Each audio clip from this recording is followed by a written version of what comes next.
welcome to Series 2, Episode 27 of your Monday night. Blame Martin. That's all I'm going to say. Let's get out there straight away at the beginning. Just blame Martin for everything that comes tonight. It's all his fault.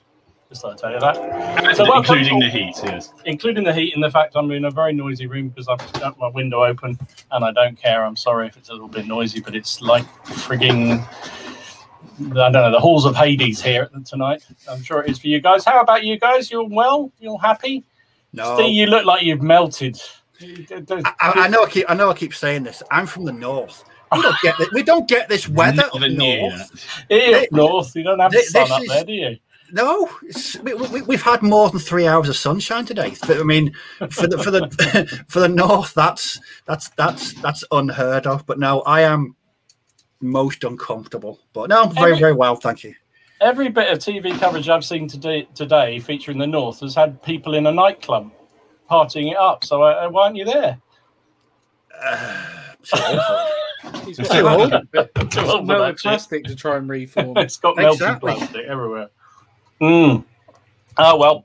So that's Steve from On Point HQ over there, as you know. Above me, Ken. What's that? The world of the war.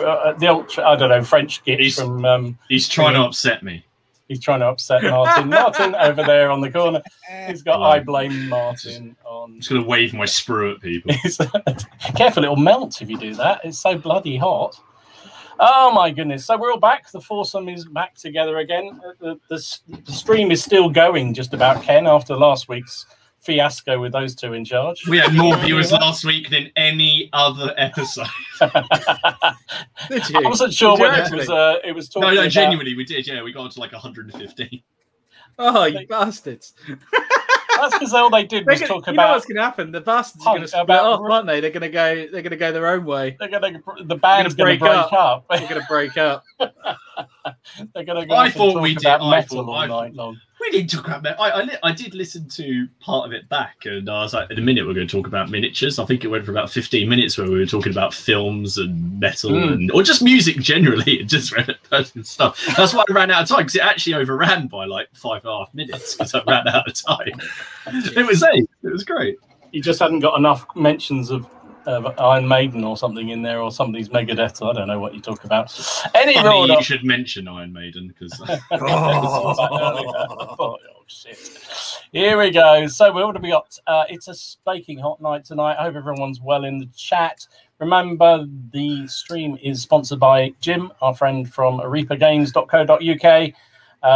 There will be a code later on to get even more off from his goodness. I know he's emailed everybody, but he has had a few challenges with delivery. I think we bombarded him, but it is all coming, so don't worry about that. We have emptied the Perry warehouse. We have emptied the Perry warehouse, apparently, with the righteous 30% Perry's are like, off. where's all our direct orders going? Who's this Jim? What the hell is going on? Yeah, do you think they actually said, like, they just went, who the fuck is Jim?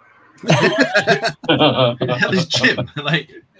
Who's Jim, and why is he stealing all our customers? Shit, we got to get them back on the podcast at some point and explain that. We will have to get them back in. Oh my goodness! They might turn up with like lawyers and stuff. Can we wait till we go around their house for a game first, please? Yes. Yeah, please. oh! Speaking of that, we might actually be able to do that. You might want to email them. Yeah, we ought to go before it all shuts down again. We need to go up there. Yes. Welcome to everybody listening on the replay. Because otherwise Ken beats us up if we don't say that, so we have to say that. I remembered 3 minutes before the end last week. So. You did. I noticed. It was quite funny. That was a stellar effort right there. It really was. It was. It also took 3 people reminding me in the comments as well. they all watch out for it. They all watch out for each other. Oh my goodness! But if you like all the mayhem tonight, as usual, please hit that like button and don't hit any dislikes tonight because it's my channel, so that's all good. So let's have a look who's in the chat. We got David Baker, Lazy Pirate Painting, Ham and Jam, Louis Baby, Time Jump Histories, Enemy in Sight, Benjamin, Corey, Imaginary Conflicts, Lee, Crossing Obstacles, Joshua, Steve Harbour, Nick Games, Jason. Oh my goodness, Grand Prego, Bill, Carl's here. Hi, Carl. Run a Prego, innit? That's right. The one. Well done, mate. Oh, well done. look at that. In one. Friends of General Haig is here. John Clark, Rich M, Shring7. Oh God, have I done everything now? Now we're getting all the repeats. Chris Richards, GP Miller is here. Hi, Miller. Oh God, it just jumped. Sorry, I'm going to lose everybody now. We've got Leslie. Ben says hi from Tennessee. Hi, Ben. Hello. Tennessee. I bet it's even hotter over there. Hello. It's a different heat, as we always say. Different heat. Oh my goodness. We've got Grumpy Martin. Is that you, Martin? No, but I am Grumpy. Your alter ego is here. So Grumpy Martin says, good evening. First time he's watched live at last. Well done. Welcome. Martin is very grumpy because he's been outdoors in the sun all day long today, and he's not a happy chappy. It's not fun. It's not fun, especially in clay. No, I can agree with you there, mate. Shakos and Sprues says it was a cracking episode last week. Okay. Go away, says Metal Mondays. Jesus. I think that's a yellow card there. I think that is almost a yellow card. Could even be a red card. Jim's here. Evil Jim Reaper is in the house. This is late. Niall is also here, as is Liam, Mr. 95th. I think we've just about covered over. Sorry if I've missed anyone. I meant to say, you said time jump histories. We got your email, and that's my fault we haven't replied. Because so we'll reply after the stream. But yes, I did get it, and I'm very sorry. It's taken me about 2 weeks. Hang on, let me just. Where's that thing gone again? Where's Blame Martin gone? Oh, we'll just have to put that up because it's just everything is Blame Martin at the moment. So that one is genuinely my fault. There we go, Blame Martin. Thank you. Right. So, on a sweltering day like this, we thought we'd talk about holidays. Was what I thought I'd talk about. But we'll get onto that in a bit because I think we need to find out what everyone's been working at. It's been a while since I did this. I can't remember what we're supposed to do. So let's start with young Kenneth. What are you don't working on, me mate? Because my picture's not on here yet. Oh, for God's sake, Martin! Grumpy Martin, what have you been up to, mate? Grumpy, I'm not grumpy. Well, I've done quite a lot in the last week. It's been quite good because I said I had sort of lots of projects on the go at once, and they've slowly started finishing all together. And I got a game in as well, so that was great. Nice. A surprise game of Black Powder, which was good fun. So I've got a picture from that game just because I don't want to spoil it. Obviously, I won't spoil anything. It was against my brother-in-law. So he had his first ever game. I said, "Well, do you fancy playing something?" Yeah, why not Black Powder? It's like, okay, yeah, that's the kind of game you can crack out and just play. So, it takes 5 minutes. So I sorted out almost like a learning game. It was great fun. And this little incident happened about halfway through the battle, and I took a little photo just with the mass of Hanoverians assembling behind this low stone wall. And then there's a lot of Hanoverians, and it was so hard because to begin with, I was like, oh, you can't bring them all to bear. But then assaulting that was such a problem because they're all supporting each other. So straight off the bat, they're getting 2 to their combat results, and they're defending over an obstacle, so they get lots of their bonuses. So that's a little shot of what's to come. Having watched a number of your games, Martin, that's probably just before the old guard crash into them, recoil hopelessly lost and defeated. There are no old guard. I didn't want to take the old guard. The 95th Rifles there. It goes on. I was like, do you want to take the 95th? Because there's Haley. It's like, yes, she does. To great event. I finished a couple of things. So last week on the stream, I was telling people I was sort of rebasing and stuff for Kings of War. And I sent you guys pictures of this. But I got a bit fed up with the rebasing because I looked at some of my old paint jobs and I thought, do you know what? I'm going to have to sort those out a bit. So I've redone some. So I've done a regiment of swordsmen, definitely not Empire. Just Kingdoms of Men swordsmen. So they're all on a single base. There's, I can't remember how many, there's a 12 on there. And it's just a great deal of fun. So I made the base. I should have put the picture, but I made the bases, and it was all. I was actually a bit gutted to stick the models on them. I was actually quite pleased with the bases before I put the models on. So I've done that regiment. So I sorted out their faces and gone over things like the feathers and that.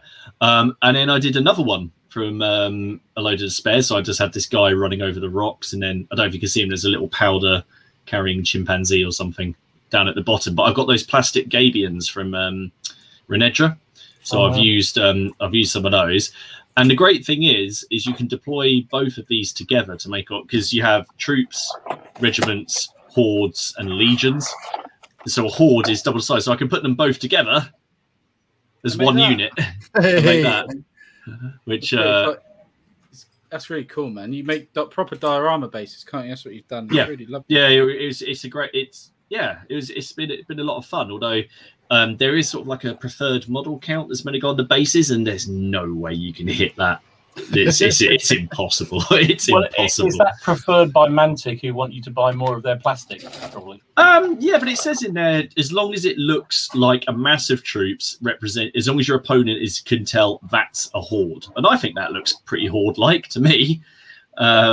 You know, kind of scrambling over each other. And then I did a troop of handgunners as well. Those I had to paint from scratch though, because my other ones were knackered. So I found those ones on the frame. So it was quite hard to try and match the colours from what I'd done 8 years ago. So that was great fun. But my main thing that I finished, which has been on the phone for a while, I finished some more English Civil War cavalry. So there we go. There's another squadron for Horatio Carey. Nice. That's the major. And then I thought it'd be fun. I put them all together and just took a photo of all my cavalry. Just to say, so fuck you, Miller. I thought that'd be, yeah, there they are. Brave cavaliers charging down the rebels.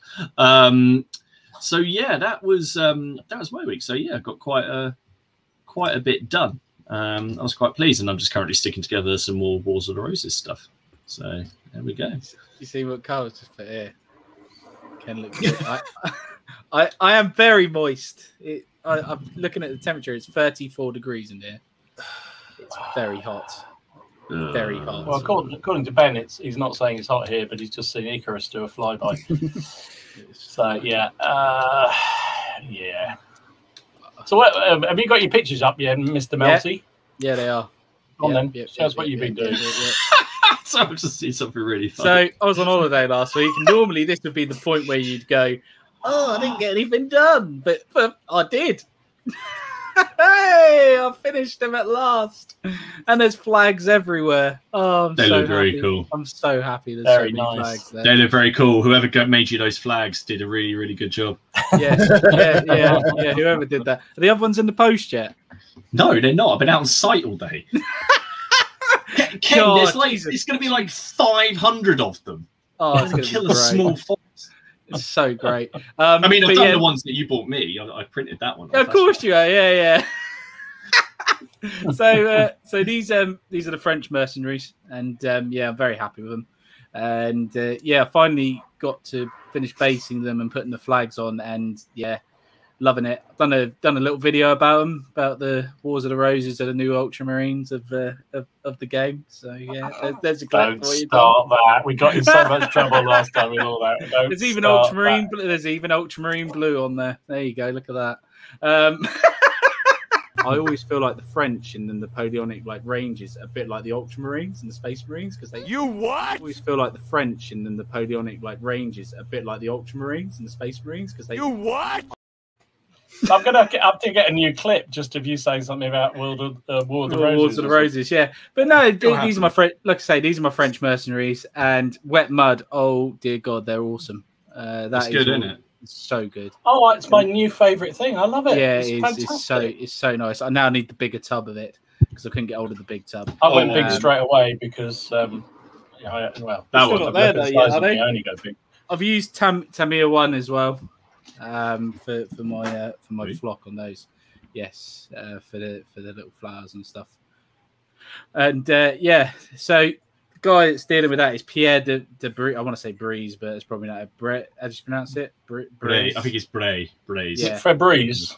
Yeah, that's the guy on the command sprue. So it's the guy with his like standard there. I've done his pauldrons with his coat of arms instead of his chest because it was a right pain in the ass. But I've also built the Earl of Northumberland out of plastic Wars of the Roses kit and the 100 Years War kit. And there's two guys with him. One's going to carry his fishtail, one's going to carry his livery coat of arms as well. His coat of arms, yeah. Yeah, his coat of arms, yeah. He's going to carry his coat of arms. So yeah, I'm again very happy with those. Kit bashed over, I think, about 4 or 5 different kits there. So very sweet, very nice. Yeah. So you're doing Lord Shaken Back next, or shaken back. Yeah, bring the pressures back. But yeah, that was me this week. Very really very good. happy with those. Well done, mate. It's good to Thank see you you got very your mojo back a bit with us. Yeah. Really good. Mojo is back. Steve, have you done anything apart from flapping the old? Oh yeah, and that big box as well. If people haven't noticed. Well, you haven't done that big box. It's just arrived. I've taken the mold lines off about 80% of it. So yes, that was what I did on holiday. Nice. Quite a bit. Yes. You are definitely melting, mate. You've got a bucket of water over your head, or maybe you already have. Jesus. I thought Steve was looking warm, but you look even worse. Yeah, I don't deal with the heat. There's air conditioning in the next room. That's where I'm going straight after the stream. So. What you been up to, Steve? Not a lot. I've got a good excuse though. It's not actually an excuse. Last week I made the mistake of buying Civilization Revolutions for my Xbox. Don't we know it? You've been sending screen grabs around the group all week. And so that was my week gone. I played it virtually every single night. That game is so addictive. It unleashes my inner megalomaniac. I just like conquering and destroying. It was a lot of fun. But no, I did do one figure because I did a couple of videos on my channel about kit bashing. Yes. It's just addictive though. It really is. It's like what else is really addictive? Like crack. Yeah. I will defer to your better judgments on that one, Charles. Well, the fact that these two came out straight away with that. So I made and painted that. So that is an NCO for my US Airborne, but I did 2 videos. I did one where I was building it, another one where I was painting it. See his left arm? Yeah. That's from the Plastic Gunfighters set by Great Escape Games. Of course it is, Steve. Of course it is. Is he wearing the gloves? Is he wearing the gloves, Steve? Yeah, that's just me cheating because I hate painting flesh, so giving him gloves. Love it. It's fair enough. Well, he's in the snow, isn't he? Exactly. You have your gloves on. But that was a lot of fun making that video because I didn't actually know what the figure was going to look like by the end of the video. I just chose the bits while I was going through, and I just loved the pose. I just loved the way that it turned out. I was very, very happy with it. But that was the limit of my hobby last week. But I've made a decision. I'm not going to do any more projects now until I finish these Airborne. I've got 12 left to do, and then there are 12 left, and then 2 vehicles. Then I'm done. Brilliant. Well done. I'm very, very, very impressed. I just saw Carl says, I think Martin has lost the plot. He looks at the same sprue 15 times and still look confused. It's genuinely not the same one. Look, this is one set, yeah? And then I've got, hang on, these are all my spares, right? And then I've got another set here, and I'm looking for one arm. One arm in particular. And do you know what's annoying? I had it, and I threw it out, and I packed it away. So I've put it away, and I'm trying to find it.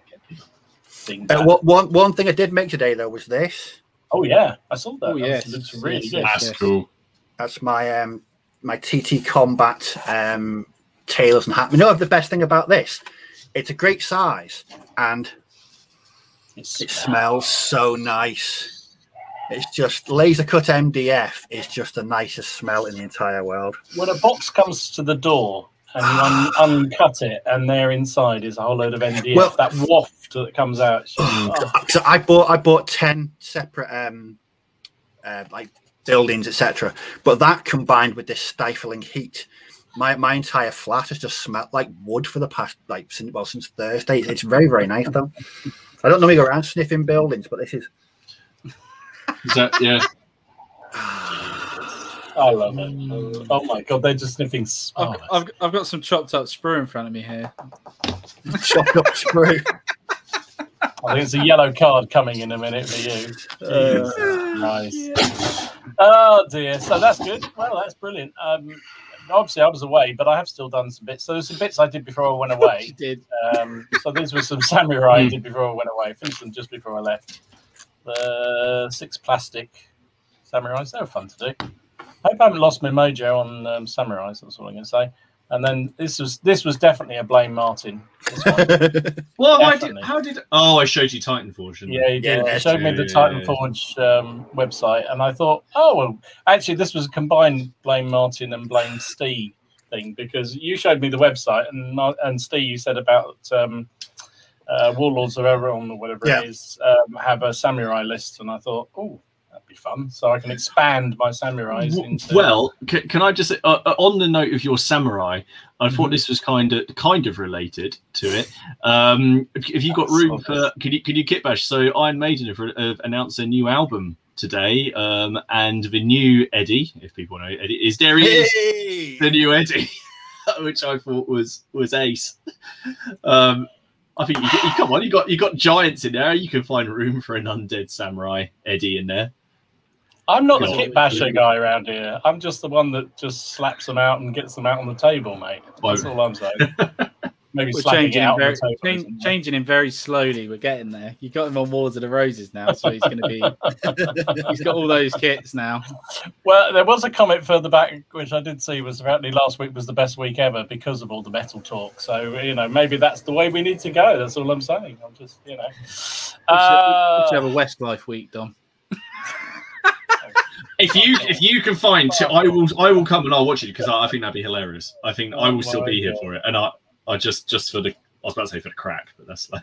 I did hear Steve telling my secret story of Duran Duran last week, so I'm not. Yeah, how you didn't mind that, Dom? When you told us about that, I was like. You maimed yourself at a Duran Duran concert. Not many people can. I'm not proud at all. It was a way to meet with the girls. There were a lot of girls there. And the fact I fell over the back of a seat and did my ankle in, and I got how'd that work out for you? Well, I got the telephone number of the St. John's ambulance lady, so that was all good. So. Well, was it 999? Probably was. She wasn't worth it. Anyway, so you're talking about War of the Roses. I got on some of this, so I thought I'd join the party. There's my first unit of Pike and Bill. All done. Very nice, mate. Who's that going to be for? That is Stanley.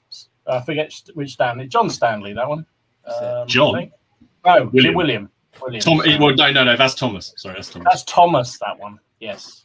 That's Big Stanley. That's Big Stanley, and then Little Stanley's all red. Yeah, that's Lord Flip Flop, because he can't decide what side he's on. That's perfect to me. Sounds absolutely perfect. So I concur with the mud thing. That was using the Vallejo mud. I really enjoyed that. It was so cool. It's bloody great, isn't it?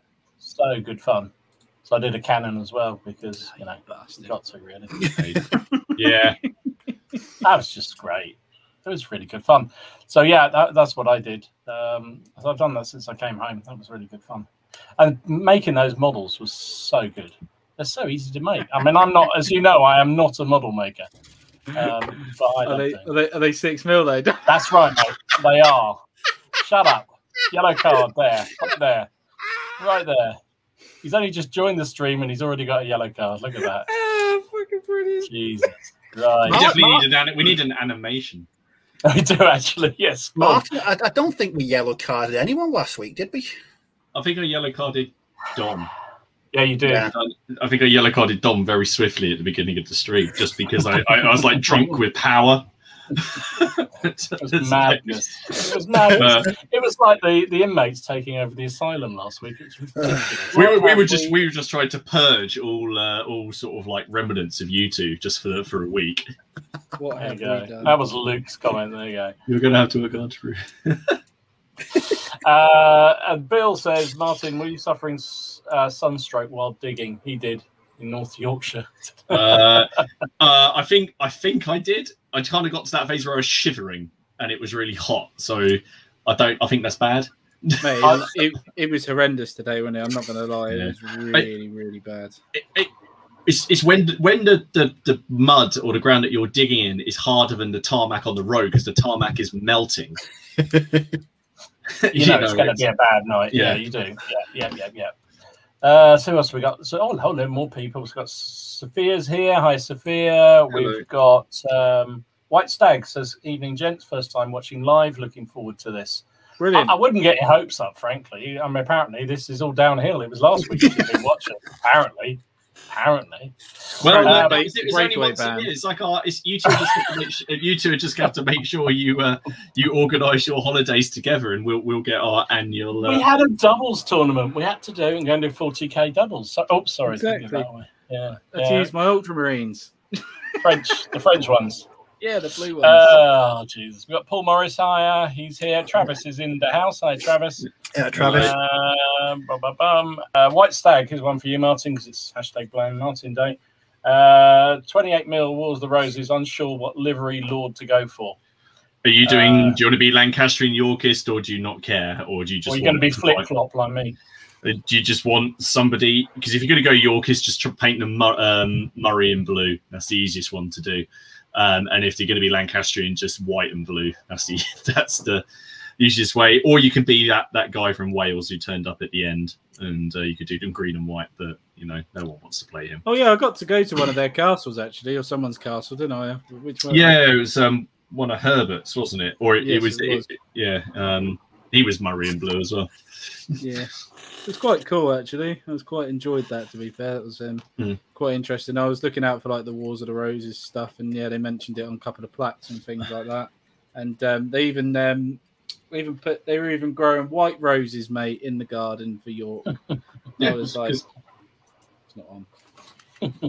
I've been rewatching that documentary about Wars of the Roses, and I'm actually starting to get the family trees. Normally, it's like some kind of mad mathematical equation trying to work out who's married to who, or who's married to so and so, but doesn't like that person there. It's all quite straightforward once you get used to it. Yeah, they're all Edwards and Stanleys Georges and Nevilles and they're the same name. That's the confusing bit for me. I think Yeah. I still think Warwick was a bit of an emo type, though. I can see that. I'm currently actually I'm making his brother at the minute. I'm kit bashing a steel fist miniature with extra Perry bits to make John Neville, his brother, Lord Montagu. It's like he's given all these things, and he's like, but I just want to be friends with the king. Yeah, I was like, emo. Yeah. Oh, bloody hell. Apparently, we got Louis Baby. He's got it right. I've just lost his message now. Here we go. Louis Baby says, "No, Dom, glad you're back. Get them in order." There's no chance of getting this lot in order. They're all decorum. Is that Louis Baby? Get back. It is Louis Baby. Get back to your plastic Warlord land there, please. No.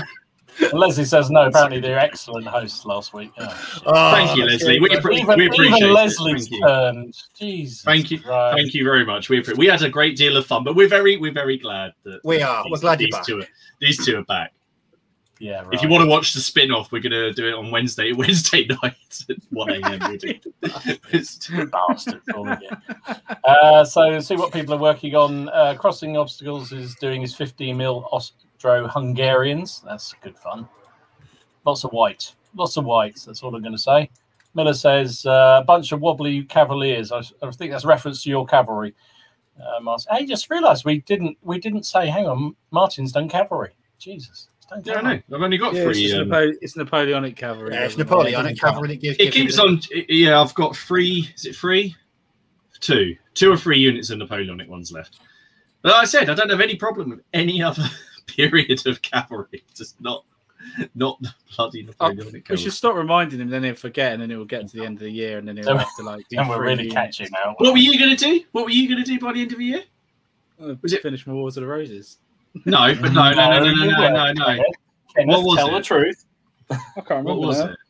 I think it was your. Was it your bolt action, or your American stuff, or was it your 6mm ACW, or was it your ECW, or was it all your brown Which bags? are the multiple projects? It was all your brown bags. It was all the brown bags. It was was all the the brown brown bags.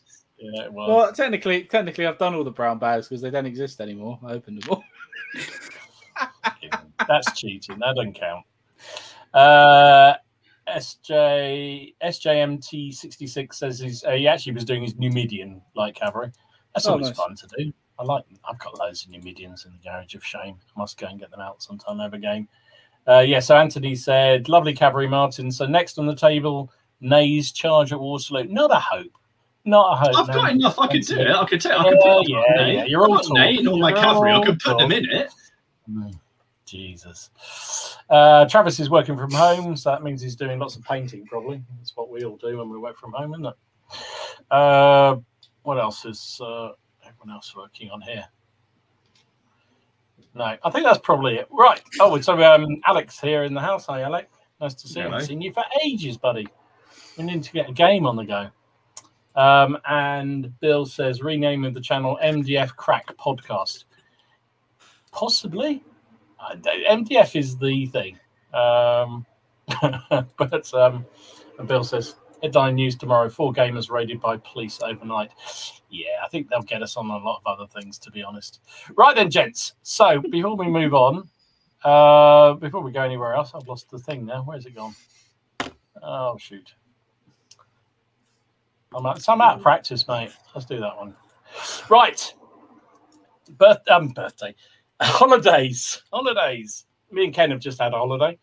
I thought it'd be interesting to have a chat about what we do on our holidays with our gaming habit, or whether we just completely shut down. I know there was a couple of people commented when I posted the subject on the Facebook page. Remember to join the Facebook page if you haven't already done so. We're nearly at 250 now. Very, very close. There's an announcement. You're going to need to be on the Facebook page, possibly. No, you're not going to need to be on Facebook. Oh, no, you're not. No, you're not. Oh, yeah, that's right. Hell, see, that's why we weren't allowing you to make the comment and make the announcement, mate. So Lee in the comments said, I don't normally take anything on holiday because he goes by train and doesn't fancy carrying anything. But when he goes on long hauls, sometimes takes something cheap and hard to get. And Stephen says he treats himself to a model when he's away. And Luke that's says, a really cool idea, actually. I think it's a really good idea. My mate does that. I find someone does that. I do that. Luke says historical books. He takes them plus a smaller solitaire game to play, or solitary game. Solitaire game? Solitary game. I don't know. So yeah, I mean, I think there's so the reason why I bring this up, because I have to show this picture because it annoys Kenneth so much. So fucking much. So I went away. I was in Cornwall, and there was a bit of room in the car, so I shoved a few boxes of Perry's in there. So I took that lot with me, plus 2 bags of Victrix Napoleonic artillery. And I spent a few days happily putting them together. So that's what I came back with, all in a box, all made up, all ready to go. Yeah, that's what I mean. Even worse, I said, I thought I'd catch you out and go, you haven't scraped the mould lines off, have you? And he went, I had. Oh, yeah, you had. I was like, you arsehole. I did not think you would get all that done. Do you know what? I was shocked. That only took me about 4 or 5 nights to do it. I thought you were going to say 4 to 5 hours then. Yeah, that would have been a bit much. I found it. Hey! Sorry, I've been looking this whole time. I found it. There we go. That's totally worth it. Oh, Jesus. He's found the arm, everybody. Relax, everybody stop looking. So yeah, I thought it'd be interesting to talk about, because when I go away, just personally, it depends where I go, right? If it's in this country and there's a bit of room in the car, then I'll take like a pile of figures to do. But in days gone by, I painted up a whole Polish 15mm Napoleonic army once in France. I just took when the kids were young and they were in the swimming pool. I sat there and just painted figures, which was kind of nice with a glass of red wine and what have you. But usually, take a pile of books, pile of magazines, read rule books, and go to lots of historic places to get inspiration and that sort of thing. How about you, Martin? What do you get? Any you do? Yeah, I do pretty much the same. I'll take a couple of boxes. I'll make. I started when I started the Wars of the Roses. I started that in a caravan in Hastings. So I take some of those. We really like playing board games, but like not like Monopoly because that's too violent. But we take a decent selection of board games as well. Like cult games and that we could play through. Where we would do one saying of, I can't think of it. I think it's Descent. That was the old one. And one game rolls into the next, and you're on holiday, and Tessa would go to bed, and then we would do the next adventure, and you have a little campaign over the holiday. If Hayley wanted to do something else, I'd just sit there and put models together. And as you say, just visit castles. I went to Bodiam and just had all these amazing ideas that I wanted to do. And I take that. I take a book, something. Get a beer, get a glass of wine, and whatever. Just relax and read up. Yeah. Because I know some people just say, I want to get away from it all and just sort of really, the hobby is something I do, but I just want to get away and forget about it. I can't do that. When I used to do stay away jobs, I don't do them so much anymore. But obviously, we stay in travel lodges, so I'd sit there in the evenings painting my models in the travel lodge using their little teacups as the to clean my paint, and then all day be nervous that when they come into the room that my models were going to get wrecked. I did that. Last year. Well, it must be 2 years ago when we were able to travel. I had a company meeting out in, where was it? I don't even know where it was now. Somewhere in the US, and I took a whole load of Russian Second World War figures and made them all up, and then was paranoid I'd get stopped by the customs heading back in with them all, with Stanley knife and glue and a whole pile of plastic. You have to, you have to kind of make them up, don't you? So you've got room to bring them all back. Because it's like it's easier to bring, you end up with more stuff on the way back than you need to know there. So you have to make them. Exactly. What about you, Steve? You in the relax and put your feet up and have a pina colada and forget all about the hobby?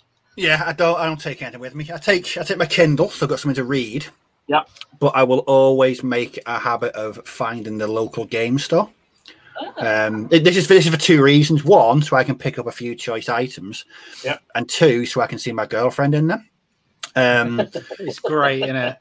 Because it reminds me. Have you ever seen that scene on Fear and Loathing in Las Vegas? Yeah.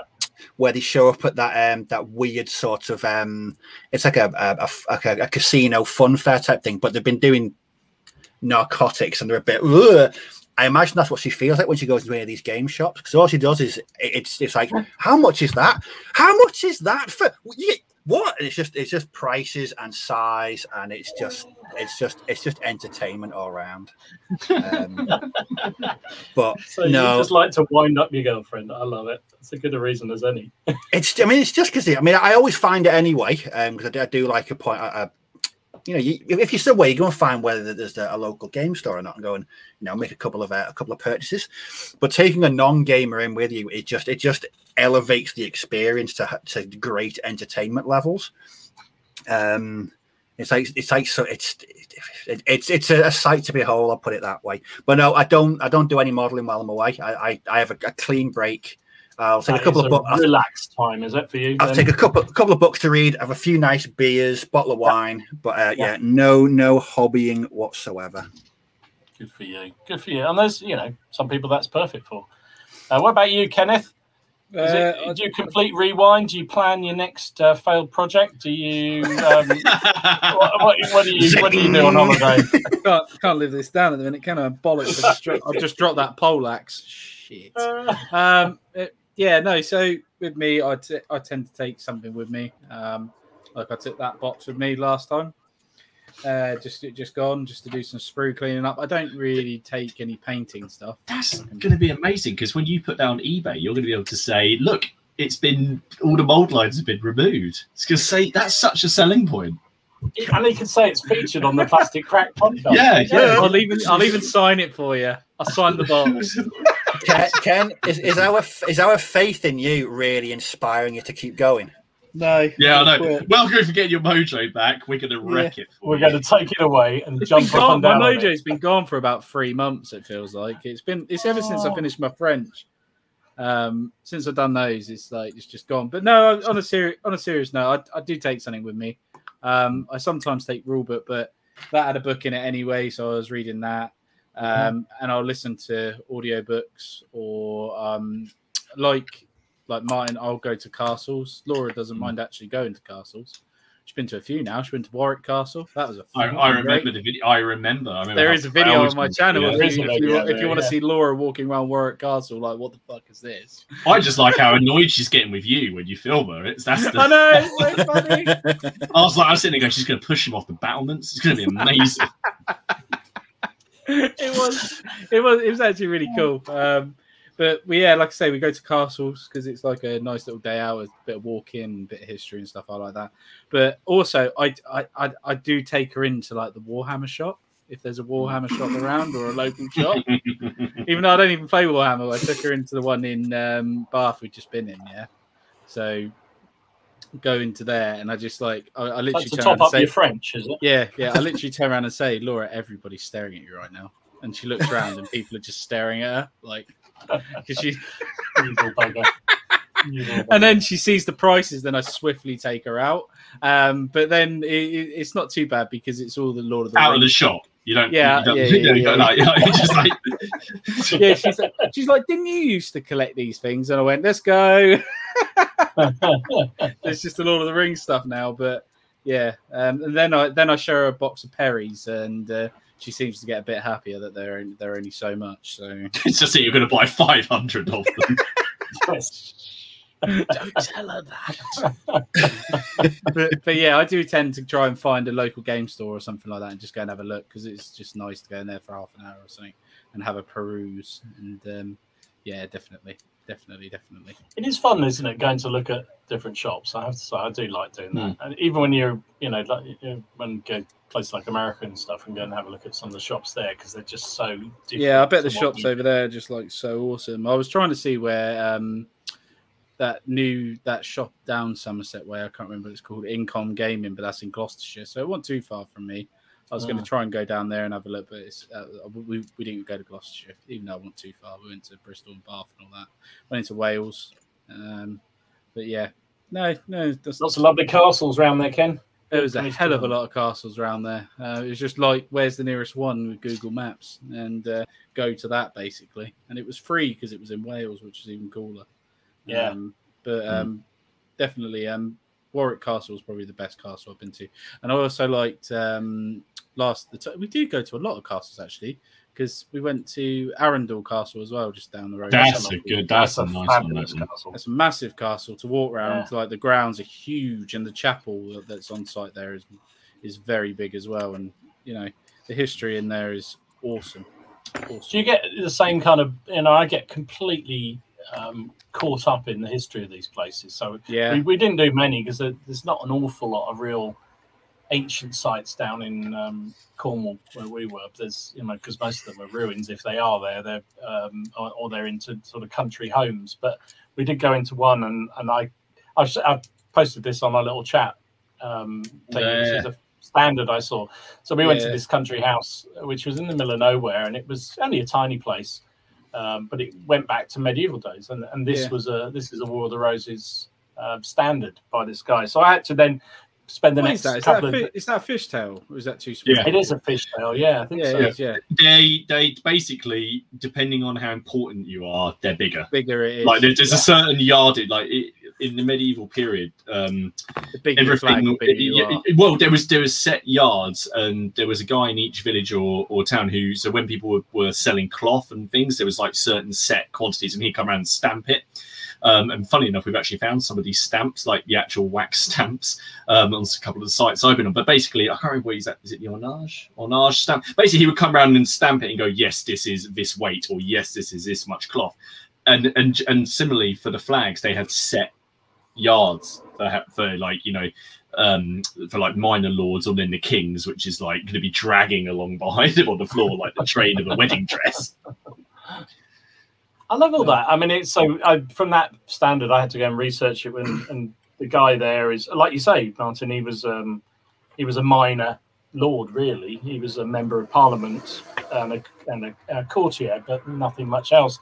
But you only get into some really interesting stories about, you know, he was Lancastrian, and he was tracked down by one of the local Yorkist thugs to try and take prisoner, and he escaped by going down towards the river and chucking his hat in the water, like he'd fallen in and drowned, and they left him alone, and he managed to escape and get away. But then I got on to research the guy that chased him, who was another really interesting character. So I think he's going to join part of my forces. But I just love all that. Just get that inspiration from all those sites you go to, and you just sidewind. I got to admit, when I was going around Warwick Castle, it was like I was just saying, Laura, look at that longbow there. Look at it. Look at that cannon. Look how old it is. And look, this was around when it was with the siege at bloody whatchamacallit, or Town. It was at Town or something like that. And she's like, "What the hell are you going on about?" Literally. No, I get the same with Elaine. She's very. She'll put up with it to a certain point, but then it's when I saw that French. It's when I saw that French cannon at the Royal Armouries up in Portsmouth, and I was just stood by it, and I was like, "Laura, this was at Waterloo. Do you not understand how cool this is?" And it is French, and I literally made her take 5 pictures of me next to it. Shit, to stand there and get the right angles. I was like, "This is so cool." Did you inspect them and then make her take another one? Yes. and then I took like close-ups of like down the barrel and like of the markings, and just for reference material when I do my. Did you go back to the Wargaming shop and pick up some paints and then come and colour compare them? I wanted to chip a bit of paint off so I could go to B&Q and get the right colour. Ken, I think I didn't. Ken, I think we all know what your Christmas cards are going to be this year. Yeah. French cannons. Oh dear. Alex says he's retired, so he's always on holiday. Thanks, mate. That's just what I wanted to hear. Thank you so much. Steve, don't worry. He was worried for a minute. He thought we were going to get a side show of some of our holiday photos. Oh my God, no! You don't want to see that. Next week, Ken's what we've been up to is pictures of him next to French memorabilia. He's sprawled over a cannon. I've also bought some memorabilia which I can't show on the stream because of certain bits on it. Right. Badges. So I bought some badges for my game room, wound badges from the German Wehrmacht during World War II, because I just want to pin them up. Because it's German. Why not? SJMT60 says he took some painting on holiday once and never touched them, so he never bothered ever again. Yeah, I think some people, it's like Steve, just relaxing and getting away from it is actually good. For me, I just actually still like to do it. I find it very relaxing to do it. I read the Lord of the Rings once in like a 10-day holiday. That was one of the when I was about 12, I think. So that was like, it was like, I'm going to bring something. And then my mum and dad were like, you come? Do you want to come out? No, I'll stay in the just read the Lord of the Rings. Is Ken off to Warhammer World? I've been 3 times. I've been there. Yeah, the museum there is really cool. I've been there too. The museum is actually really cool, where you can see like the history of the minis. I walk through there and not point out a Perry Mini. What I found weird when I was at Warhammer World was seeing all the figures that I'd seen in White Dwarf in the early 90s. Actually seeing them like up close. I was like, this is spooky. Yeah, like very, very spooky. Dioramas in it, Steve. They used to do like terrain making, like little workshops. Like you pick what you wanted to make, and then the dudes who sort of made stuff for White Dwarf would like do it with you, and you could leave with your scenery. It'd be like big lakes and water effects and stuff as well. They just gave you everything. Like you paid them a tenner, and then you'd end up like hacking apart all these bits of temple and stuff to put in. I remember that was quite cool. I don't know if they still do that. Do you know, I don't think when I went, it was the Forge World Open Day. I just want to spend that ungodly amount of money on those Death Core of Krieg. But do you know what the most memorable event of that entire day was? Did you meet No, it was Bugman's Bar sell the most amazing coffee. I don't know what it was, but it was some of the nicest coffee I've ever tasted. I like Bugman's. I'm not going to lie, it is actually a really cool place because you get to see like anyone that works at UW there. But I have actually been there too. I went to a Warhammer Ancient Battles thing there once. It was very good. There you go. I loved it. I really enjoyed it. It was a good place. That shut the room up, didn't it? No. Nottingham is the centre of the universe. Agreed. Lily says he thinks Martin's married a saint or a unicorn or something. My ex. You think I've married a saint? She's probably listening. So. She'll come in a minute and tell you what for. His ex apparently threw his figures at him once with force. There you go. So there you go. If Laura did that, it should be gone. And that's not even a joke. Actually, Travis is with me. He says he's painted half of all his armies in hotel rooms for work. No distractions, nothing to do means a lot of time to paint. Well, that's what I find when I fly through the US, because you always wake up at stupid o'clock in the morning. You can't help it when you're starting this side of the Atlantic. Yeah, I've always got hours in the morning before anybody's up. So sort of a couple of hours of just watching something on Netflix and painting or gluing. You can go to a 7-Eleven, get your 3 litres worth of Dr. Pepper, come back and paint away. And Starbucks get half decent coffee, which is only half decent. So that's basically what you do. Andy says, me and my mate finished our KGL for the great game in a Glasgow travel lodge. Static grass split. Imagine the cleaning staff were extremely confused. I bet they were. Static grass all over the floor.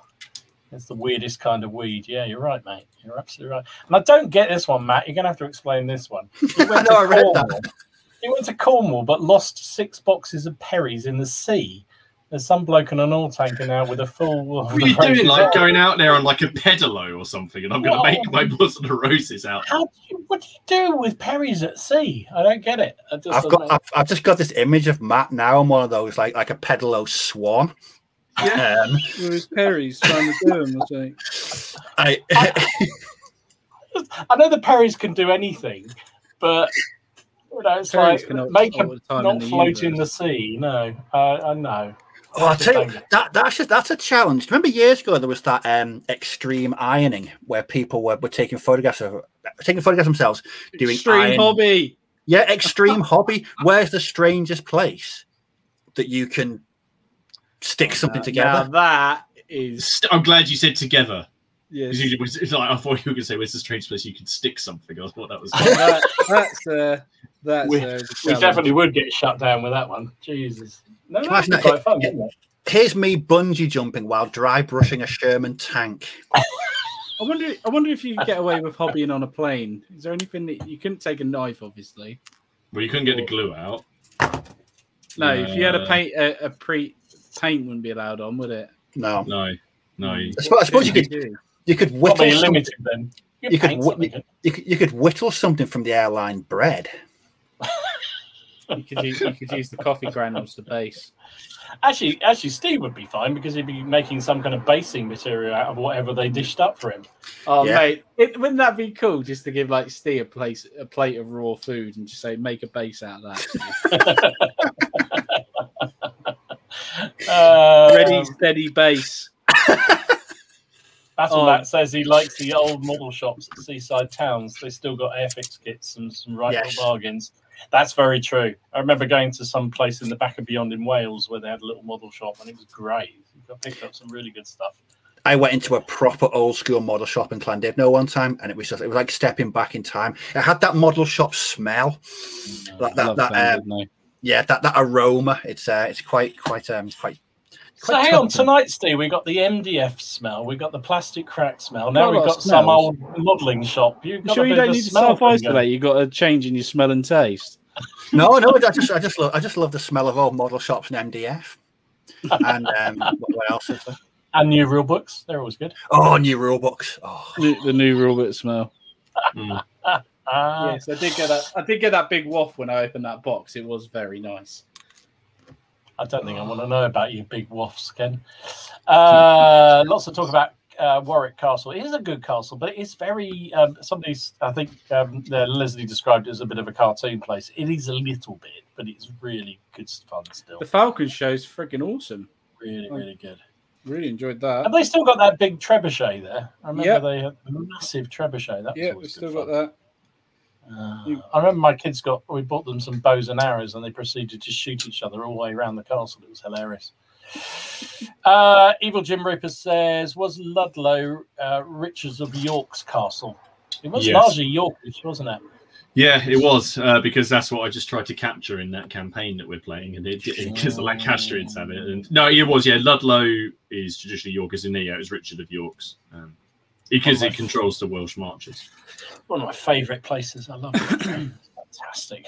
Shame though. Yeah, I don't know. Alex said he went to Windsor on Friday.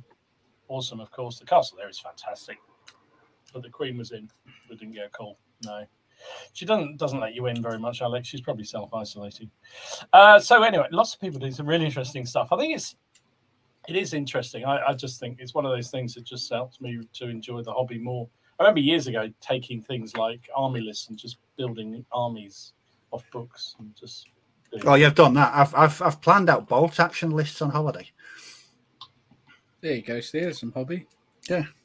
And Carl's ever the businessman. He comes up. Here's an idea: selling bags of scented air, MDF. New book, Old Man's Fart Hobby Shop. Yeah, that kind of stuff.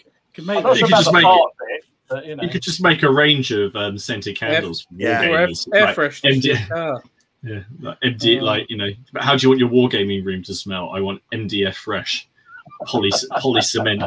Right. Who's emailing Yankee Candles after the stream? Them. Super glue burn. Yeah. Oh, what a horrible thought. Oh, Jesus. Oh, I'm actually melting. I think I'm losing weight as we speak. I think I've lost like a stone since I've been sat here. Okay, I've got a conversation piece. Well done, imaginary. Glue. Yes.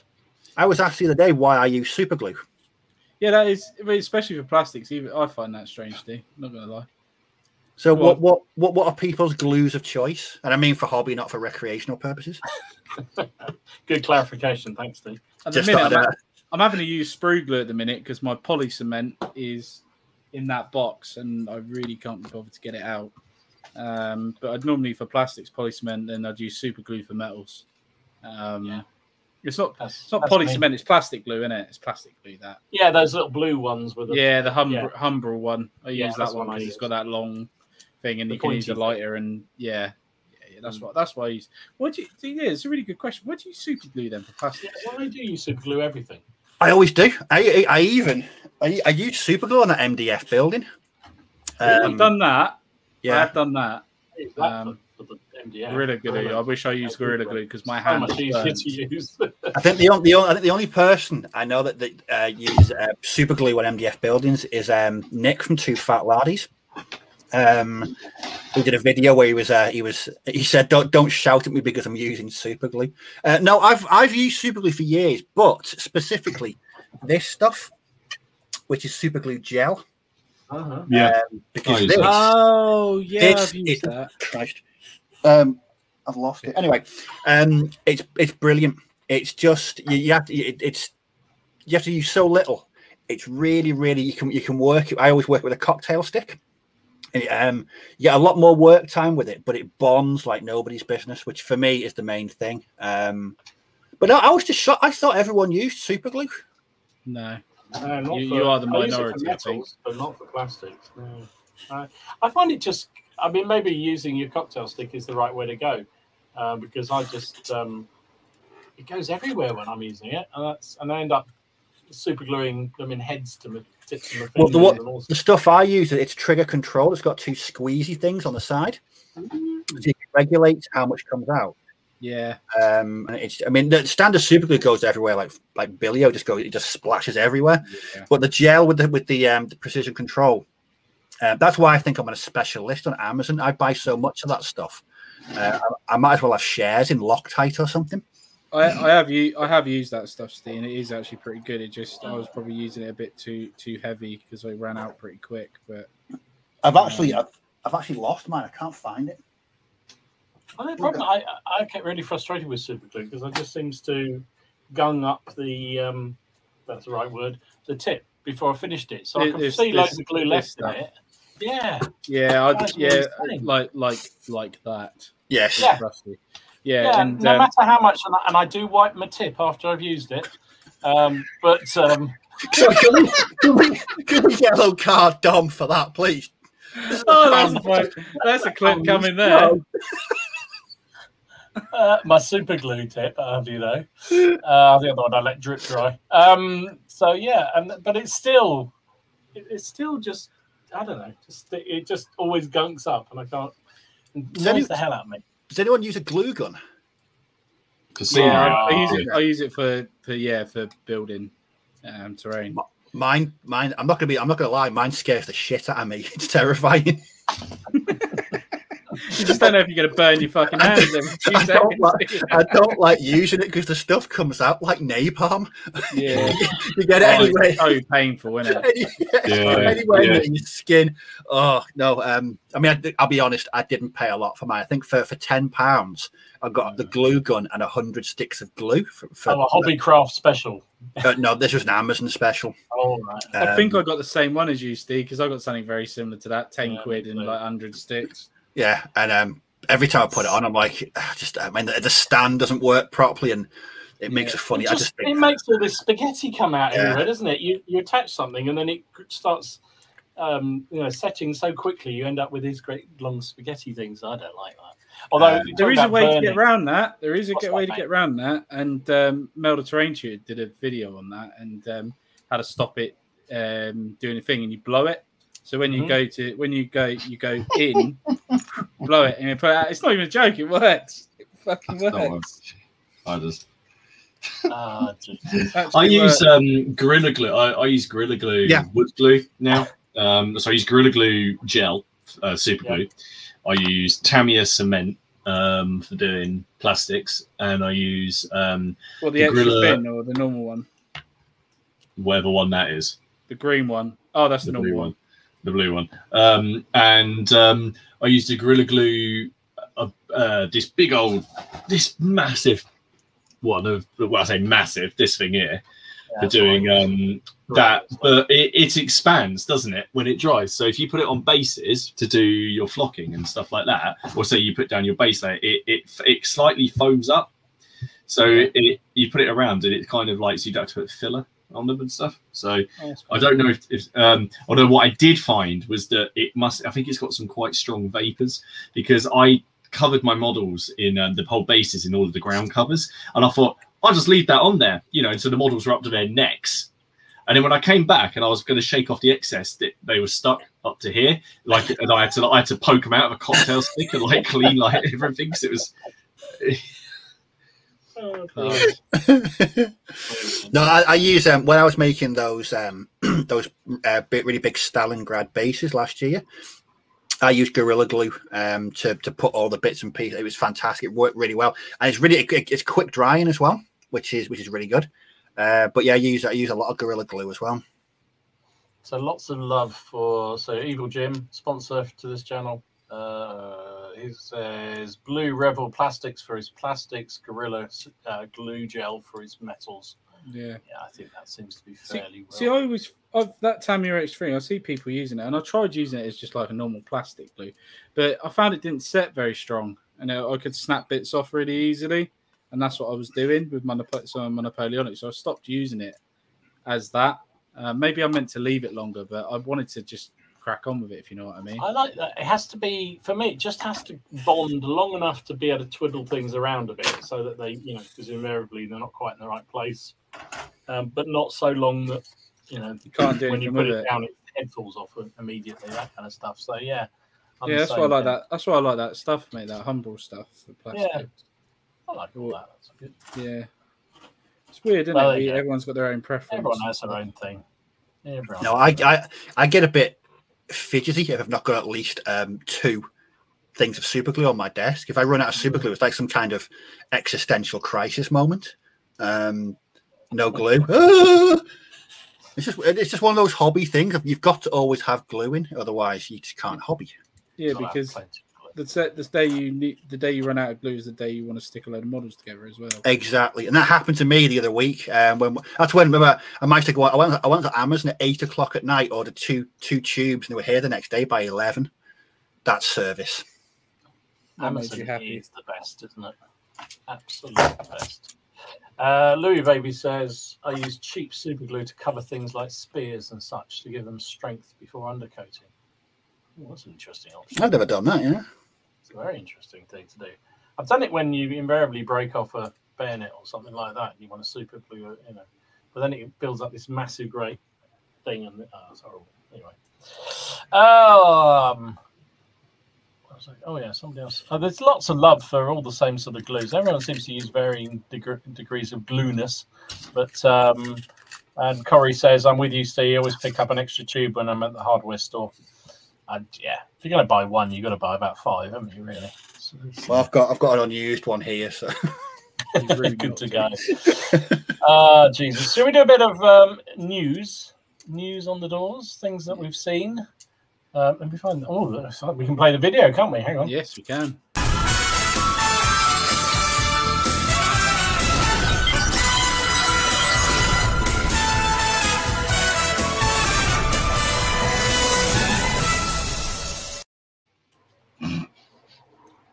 Just gets better and better, that, doesn't it? Just gets better and better. So there's some interesting stuff this week, but I'm going to start off with our friends of the channel who are absolute bastards. Because they've done this.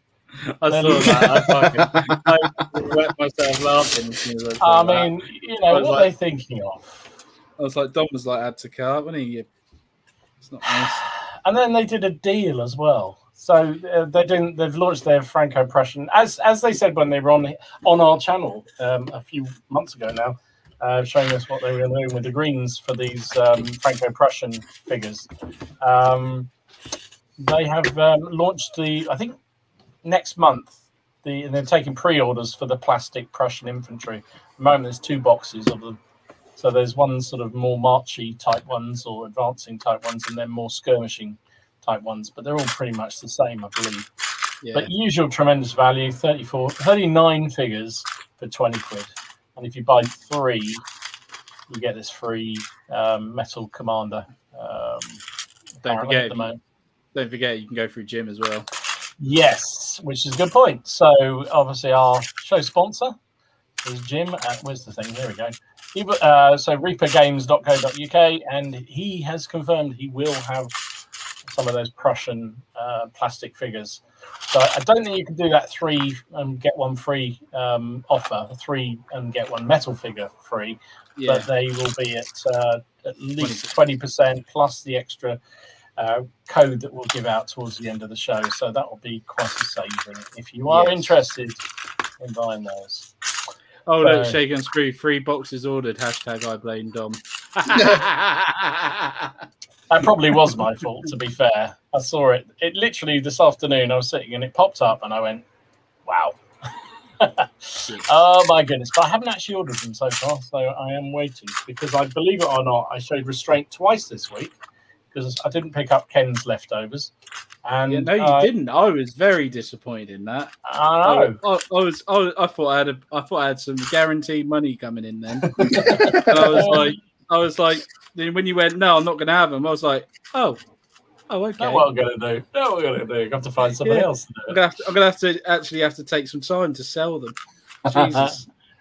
Well, I just suddenly remembered I bought in the Warlord sale over Christmas time or whenever it was. I bought a whole load of plastic pike and shop, so I thought I don't need any more. No, so many. If anyone's in the market for some pike and shop. Anyway, let's go back to the Perry Prussians because I just want to look at them some more. Look at those; they are awesome. They are absolutely awesome. So I think the French are coming. There's some artillery as well. I think they said in the comment to their post that we should work out £6 a box. 16. Wow. I think he means there 16. I think. I was going to say, if they're £6 a box, Dom would be ordering 3 right now. Well, actually, that's probably you're right. No, because it's usually 20 gives 20% off. Yeah, they're £6 cheaper per box. So Oh, right. I thought it was £6 a box. So Jesus, basically, that works out at £14 a box. Yeah, that's right. That's a bargain, isn't it? Pretty good going. So, yeah, April Jim is on the job. So, watch out if you're interested in that. That's one of the reasons I waited. I thought, oh, God. And Carl says already put in a request with our local crack dealer. Absolutely good thing too. So yeah, they look really awesome. Really excited about those. I know this will also excite a number of us who sort of Richard stuff the bloody miniatures. So this is the English Civil War. He did some specialist. Was it 16 figures he did start with? I can't remember now. Started with 16. Yeah. So this is the next 16 that he's working on. So he's given a bit more detail. He's been sort of teasing this out over a little while. So you got 4 more packs coming. The Squire's Men, which is woodsmen, gamekeepers, that kind of thing. You've got Storming Party.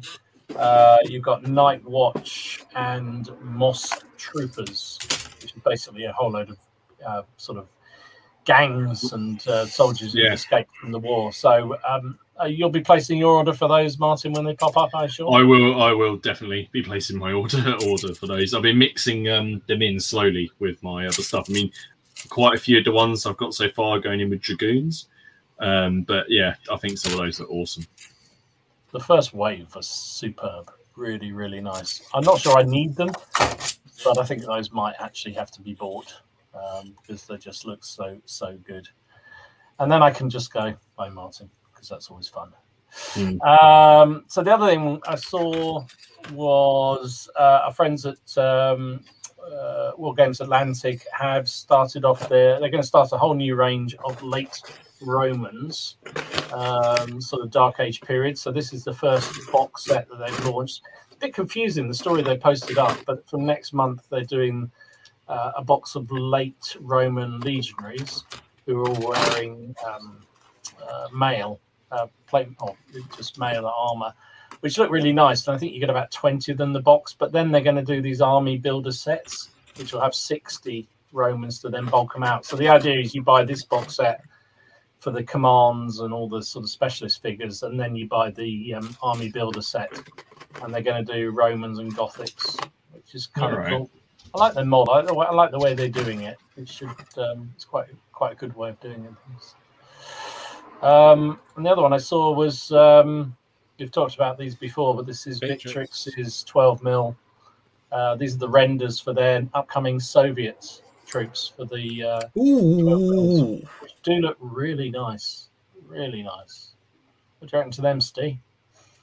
They're nice. Yeah, I think they're really sweet. Ooh, Commissar. Yeah, there's definitely a political officer up there. There is definitely, isn't there? Yes. Oh, yes. So that's the command and heavy weapons bit. There's also some normal foot sloggers. Again, I think they come in I can't remember how many. It's about 60 or 80 figures in a pack. But it's pretty good value. Go on, Martin. It's more than that, isn't it? Is it?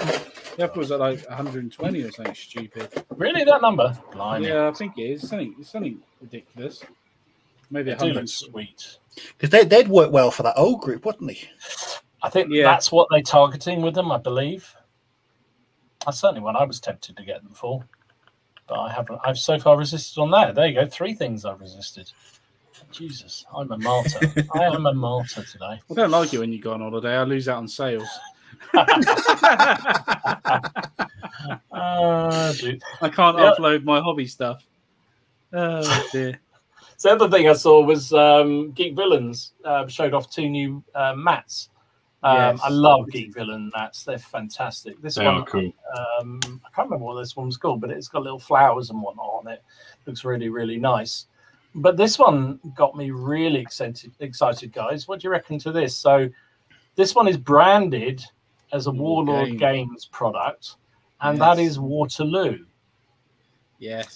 So, and it said it's for 6 to 15 mils. Have Geek Villain let something slip by accident? So, is that a little bit of slip about what the next epic range might be? Epic, just Napoleonic, maybe. What do you reckon? Yeah, I think Geek I Villain hope not. No, is that because you might buy it, or No, it's because I couldn't give less of a shit if they did it in Napoleonic. I think I think it's a mistake. I genuinely think it's a mistake. Hell Caesar rule set or something. Well, they've done a black powder one, so I thought maybe they would do Pike and Shot or Hail Caesar. If they're going to do another black powder one, they've already got a large Napoleonic range, and there are hundreds of manufacturers of decent 15. I thought this was going to come up. Right? So I went and found you can get decent 15 mil like stuff already. That's Old Glory, and and I checked the prices against the packs, and they're cheaper than the plastic stuff. So to me, I just don't get it. I don't. There's already an option. If people want to go and get it. It's that plastic metal thing, or they're in strips. Maybe you should approach Warlord for comment. It does surprise me. I mean, we're purely speculating here, but it's just based on the fact that they've done unless they've accidentally put a Warlord stamp on it by accident. No, I think it was meant. But here you go. Maybe it was meant to go with the flowery one and not the Waterloo. Yeah, but it said Waterloo on it. Oh, I see. The Warlord stamp. Maybe it was meant to be with the flowery one, because then you've got more. Except, isn't there? What's the show this weekend? Is it this weekend in Birmingham, or is it the weekend after? There's a gaming expo show in Birmingham, and Warlords are there. And if you look at their post about that today on their website, they talked about, and there'll be an opportunity to maybe catch a new box set that we're launching. So I wonder. I just wonder. I don't understand the business. Right? Okay. So this doesn't make sense to me. I'm with you. If you're going to produce a range to rival your own range, that's what I don't get. I don't understand. I don't get it. I mean, unless it's going to be a one-off product. Maybe they just do like just the plastics. Maybe it's just but does it, like Martin says, though, does it make sense having one rule book that you can then use multiple scales in? You do. I mean, they do that anyway at the start of Black Powder, but I think they're undermining their own scale. Yeah. Surely they sell. You need more. If that's what I mean. I mean, if you could, like with Black Powder, like I said, the Old Glory miniatures, you could use those. But if you're going to be selling two separate scales for a rule set that you already produce, I don't get it.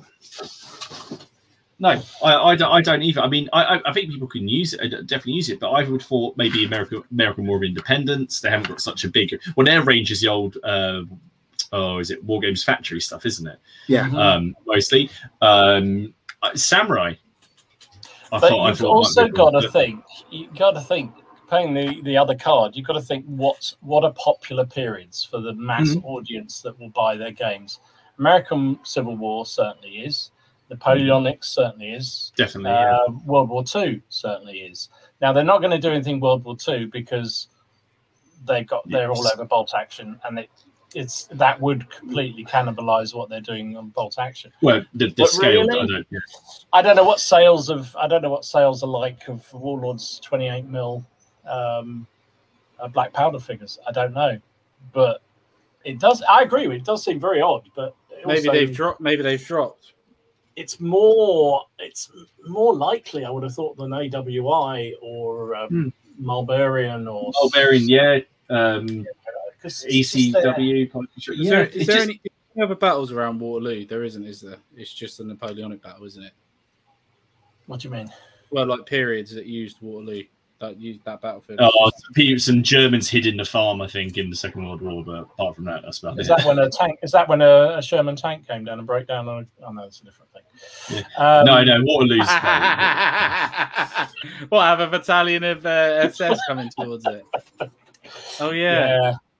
I don't know. I agree with you entirely. A part of me says, why would they do that if they've got all those other ranges? But then again, also, you think the models that they produced for ACW was all troops lined up shoulder to shoulder. What period does that? Yeah, and it's very popular, Napoleonics. Yeah. So it kind of works, but it kind of doesn't. I mean, how with the ACW, what wave are they up to at the moment? Because I lost interest. Three. Wave But that's three. it. Yeah. That's it, isn't it? Yeah, it's done.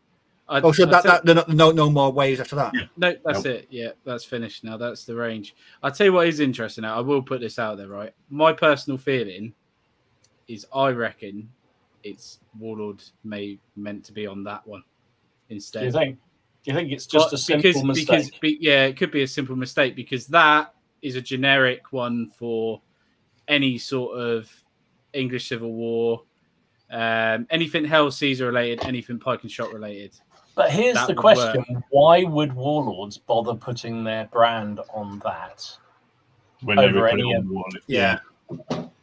So I really believe that is what is going to happen. I'm almost 100% certain that they will do a Napoleonic epic next, and that is designed for that. And can you imagine if they stopped doing their 28 though? They might even stop doing their 28.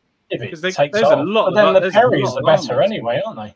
But why would you? I mean, I know, but the thing is, okay, if I get behind, not get behind it, but I'd understand it more if they released a battle set of, say, Austerlitz or I don't know, Salamanca or Talavera, like not Waterloo again, which they did. They targeted with the 28 mils. You're forgetting again. You're a knowledgeable fellow who knows a lot about the period. The average Joe who's into their you're right. Come over into playing another period. What do they know? Napoleonics. It's Waterloo. So you're going to start there, and then you're going to go backwards, maybe if it's successful. Yeah, can you imagine? No, you're right. I do. I'm not going to lie. If it is Napoleonics, I think that's pretty cool to have. If they do their range, if they do their all their armies that they've got at the minute, so you can get your Austrians, you can get your Prussians, you can get you might even see loads of different stuff. You imagine seeing you can already get that. Yeah, but you can get that. Yeah, you can get it in 10. You can get it in 6, 10, 12, 15 in plastic already. Mm. But they're only going to release those regiment boxes in plastic, and you can still buy metal strips of models. I know they're still in strips. Yeah, the plastics doesn't. I mean, I don't know. I don't know.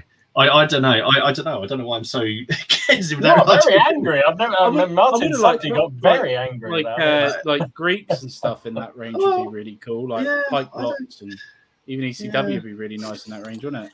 I just come back to the fact: what are the things? Warlord are in the business of making money, a lot of money. No, I think and they're going to go for a period, an army, a set of rules that people who just come in, who have very little knowledge of history, will go, "Oh yeah, that looks fantastic. I'll have that." No. I'm with Dom. I think it will be a battle in a box type thing. And they'll give you just enough to have a decent French, a decent British, and then the subsequent waves will be. I think it'll be based around Waterloo. I think that's my gut feeling anyway. I think that's what. Do you reckon they'd expand into other stuff, Austrians, maybe Peninsula? No, they probably won't. They'll probably just pick up some kind of random battle that no fucker's ever heard. He really is angry, isn't he? You know what? Thinking about it, right? You know what? You might be right because that American Civil War is not about the whole Civil War. It's just about, it's about Gettysburg. Gettysburg. Yeah, because that's the battle that those people who don't know about history know about. Yeah, so that's what it's called. Epic battles. That's it. But that's the thing. So like you were saying, they're not going to do. See, if they did something, they'll pick that because they've only got to deal with 3 armies. They've got Prussia. Maybe they'll have Prussians. But if they're not going to have to expand the range. That's the point. So obviously, there's other battles where you had 4 or 5 different nations fighting. Yeah. I don't know. No, I think what Ken's just said, where they're battling epic battles. I think that might be the way forward. Release a box set that focuses on a really really famous battle of the period. Yeah. And then, I mean, what's the chance of an epic Agincourt, for instance? Another classic battle that everybody knows. I'd be quite excited about that. Yes. You know, What that's the would way you I choose? see it going. Yeah, That's the what way would I you see choose for the English Civil War battle mine? Naseby. Naseby, that the one you would choose, yeah? Naseby or Marston Moor. Marston So Moor. come on, people in the Town chat. would What's be the War of the battle you Roses, reckon? wouldn't it? I'm going to Maybe try and Town. look happy. I think I just looked at myself in the crowd, so I look really unhappy. I'm not. I just don't. To me, I just don't. It's like but all this stuff we say is that you could already do it. Steve, you Just ever because seen War Martin get so all in one angry box as he for did? you. No, It's this is Yeah. It's just convenience and it's plastic. Yeah, but that's not. Yeah, but He's still angry. it's still better. But in the last wave, they put all of the generic stuff and all of the good-looking stuff is resin or metal and costs more. Yeah, that's the model, isn't it? That's the model. Imagine how many cannons are. How much like they might not even put cannon on the sprue. Imagine they could do. No, they have cannons on the sprue. They have the line infantry, the cannons. And what you'll pay extra is the extra officers will cost you more. Cavalry will cost you more. Skirmishers will cost you more. And then the second wave, they'll probably bring in the Prussians as a second box set that you need to buy, some of which will be resin or metal. If people, it's a bit like the other one. If people want to buy, they want someone, that's fine, right? I don't. More power to you, brilliant. You can already buy it all. Just saying, and you can. The cost of that cart, it's one cart, isn't it? Like 12 quid. 12 quid or something. It's ridiculous. Right. Well, it'll be 15 in the price hike. Yes. I think when that comes in. And that whole unit, you could buy 2 of them. That I just bought. Like, I don't. And they're resin. Are they the Warlord resin? I don't know. I'm just. I don't know. So while Martin's taking a chill pill and calming down, let's read what other people reckon. So Louis Baby says he agrees, Martin had money that it would be Mulberry or 7-year war. I just don't think it's a big enough period. I really don't. I don't think either of those are big enough name periods. What do you reckon? What period? What battle would get you interested in it? Do you think, Martin? What one? In what epic scale? Yeah, would a battle get you interested in it? Like Greek hoplites, like Troy or something? Would that get you interested in it? He just wouldn't be interested in it. Maybe. Well, like Thermopylae. Like Thermopylae would be like if they did. Yeah, it's a battle in a box. You could do it one. You could do 300 of them quite easily. Yeah, I don't know because I can go and do it already. Yeah, you can so Miller's got it. He says, "Well, no, I can do it in 15 Napoleonics come in red and blue, so you don't have to paint them." It's true. You're British, you're in red. You're French, yeah, in that's blue. it. Yeah, they did that. You don't need to paint them. Yeah, but then it's just a board game, so you can just buy a board game. Oh, he's getting so angry. I just don't get it. I just says they might just be trolling everybody. I don't think so. I think they are. No, I think you're right, and I think they're going to do it. I quite like. I got to admit, I quite like the epic scale, but I know I can do it with other companies. But the convenience of me buying that box is much better for me. I'd prefer to buy a box. Maybe that's I'm their target audience. I'd prefer to have a box and have everything in the box. Oh, what like the casual? The casual, not really into that much. Just likes to just likely to sell it on. I think Ken's got something like that. I think that will really appeal to people who. I mean, me for example. Especially if they don't know the period, if they don't know the history behind it, that's everything in the box, isn't it, Steve? Exactly. I mean, I've always said I love the idea of black powder armies, so AWI, but painting them at 28 mil scares the bejesus out of me. So I imagine if someone wants to get into that period and game a period they don't really know, I think something like that would be ideal. Yeah, but there's no cavalry. What's no cavalry? There's no cavalry in that box. Oh, it'd be perfect for you, Martin. What? Carl says epic scale badges and burrows. Red cards. There's only the horse officers in there. You know. So we're going to buy Waterloo, and we're just going to have loads of block regiments, but there'll be no cavalry when half of Waterloo. But we don't know. But we don't know, do we? Well, we don't. But that's isn't the cavalry metal. No, I think it's resin. I think it's resin. Metal or resin, isn't it? There was a lot more cavalry at Waterloo, wasn't there, compared to Gettysburg? Yeah. So they might do it in plastic. Well, I like Lee's idea. He said something like some of the ancient battles. That would be fantastic. Imagine Zama or something. Roman legions. Legions would work. Shield. There you go. That would. There you go. Legions. That would probably be Alexandrian hoplites. All that kind of stuff would be fantastic against the. Yeah, I would say if they did epic battles ancient. Yeah, man. I think I'd be very interested in that because I used to play Ancients years ago, but at 6 mil. I don't want to paint an Ancients in 28. No, I just don't want to do it. I don't. It's not right now. It's just too much. Storage. Can I ask? So if it come out, what can I ask? And I'm not having the pop and whatever. But why, if you've got it in 28 mil, why would you then get it in epic as well? Because you play bigger battles. Yeah, that's probably why I would do it, because I could because you can scale it. That they say use 7 regiments, but I'm not. I'm following Stuart over in miniature rounds.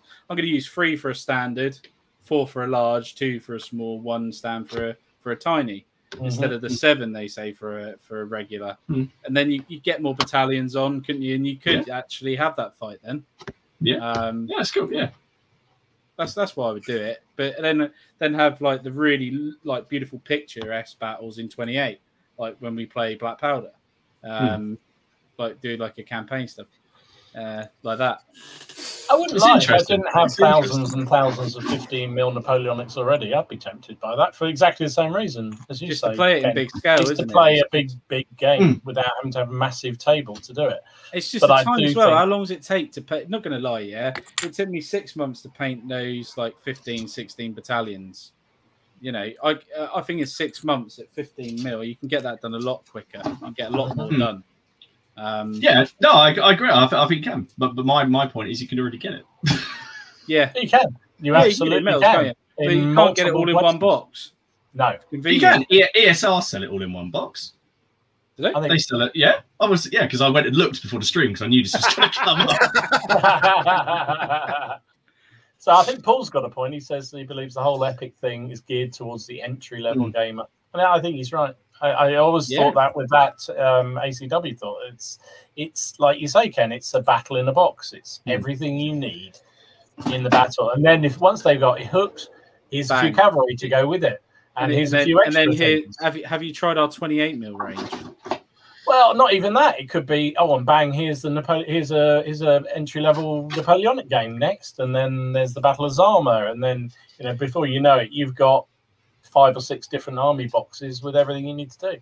Okay, Ken, interesting question then. If Games Workshop re-released Epic 6 mil, old school styling on a square basis, do you think that would appeal to people that play 40k or not? Ooh, do you think they'd say, especially newer players that have never played that scale before? Do you think they're going to go? I think it appealed to heresy players. Yes, I think it appealed to heresy players. I'll be honest. I don't. Not 40k players. I'm not a 40k player. I don't buy workshop product. But saying that, that's the one thing, the one product, the one system. If they ever re-release like the literal old school version on the square 5 on each square base, it would definitely be a case of just take my money. I really would. Mainly for, I don't know. It's part nostalgia, but part I just loved that game. It was just such a cracking system. And that's quite rare for me because sometimes you play a game, you think it's got fun. I mean, Ken, you'll agree, it's quite a simplistic game, isn't it? It's a very, very, very simple game to play. You can make it. The thing is, as well, you can change it up now because they've obviously there's fan stuff that changes it all up, and you can make it more complicated. But realistically, it is a very, very simple game. Yeah, 100%. But that's the only time I would ever consider getting involved in a workshop system. But I would. They done Battle of the Five Armies GW in so Lord of the Rings. They did in that scale as well, in the War Master scale. Oh right. That's interesting. Yeah. There's a Battle of Five Armies box there for Lord of the Rings, which you can get because I've been very tempted by that. And that again, it's more the mass battle, the huge battle. I want to play, and not just a skirmish game. Nice. Yeah, I see that. I can see that. Lots of suggestions in the chat. Some of which just know where they're going to happen. Chat's probably going wild. Izawana in an epic scale. Oh, You'd like that, wouldn't you? How about that? I'd be quite interested in that. I have to say, that'd be great. I think Martin's got it though with the Romans. One country wants Romans epic battles 7 years. Yeah, I mean, a Roman civil war, Greek city-states. I mean, yeah, that's even easier, isn't it, for that, because it's all the same. You just paint them different colours. I'm with Lazy Pirates. Alexander the Great in India would be amazing and epic. You'd have elephants, pipe blocks, Indian chariots, longbowmen. I mean, absolutely awesome. Absolutely awesome. Miller says 100% he would get epic ECW, even though he's got the larger army, just to be able to play a proper battle. A hard period to do in 20 because of the limited size of tables. But I still love it. I think that's what's going to sell it, isn't it? That is what's going to do it. Is going to be you can play the big battles. Martin's crumbling into dust. I can see him. I'm just slowly dying. I feel like because I can already do it. So I don't say you can do it. You can already do it. It's true. You can. You can do it already. You can. You can. It's very true. Mate, do you reckon it's the sake of plastics though, Martin? Because it might not bother you, but it might bother other people. They might not like using metals. I think it might be, but I also think that Warlord Games are a big company and therefore have more of a presence and therefore can pretty much make what they want. You know, I like Warlord generally, but no, I think maybe it is the plastics, and if it is, that's absolutely fine. But I wouldn't let something like that put me off trying it out. I don't. That's a long time to sit and wait for a company to do on the off chance that someone finally does it in plastic. True. I wouldn't let that stop me trying trying something out. No, that's true, mate. Just because it's not made, just because it's not in plastic. You know, I mean, I'm going to paint these 6mm samurai. No one's done them in plastic. All the 6mm. I know we've got some 6mm people who watch it. No one, you know, all the historical 6mm. There's not any plastic stuff out for that, and people want to try it. I mean, to me, it just seems to me this is. I think Ken's hit the nail on the head. It's the battles. That's what they call it, epic battles. So you could see. In fact, Miller's come out with a good one, Battle of Hastings. You know, it's another classic battle that people know about, that people would probably buy into. I think that sort of thing is where it's at for Warlords with this particular project. And they probably. I'd love to know what the sales are like of the ACW version. I mean, have they sold well? I don't know. They were very popular. Judging by they bought these. Yeah. I mean, judging by all the, it's always you're never entirely sure. We're speculating all this, and they won't release it. Yeah, exactly. But hey, it's past half an hour, and it's really angry. So I'm not. I just weirded out. I just don't understand. As Wargaming, we love like shiny things, and it's like people acting like it's not been 15mm for years. I don't get it. Yeah, but it's not 15, is it? It's 13.5. Yeah, it's true. Oh.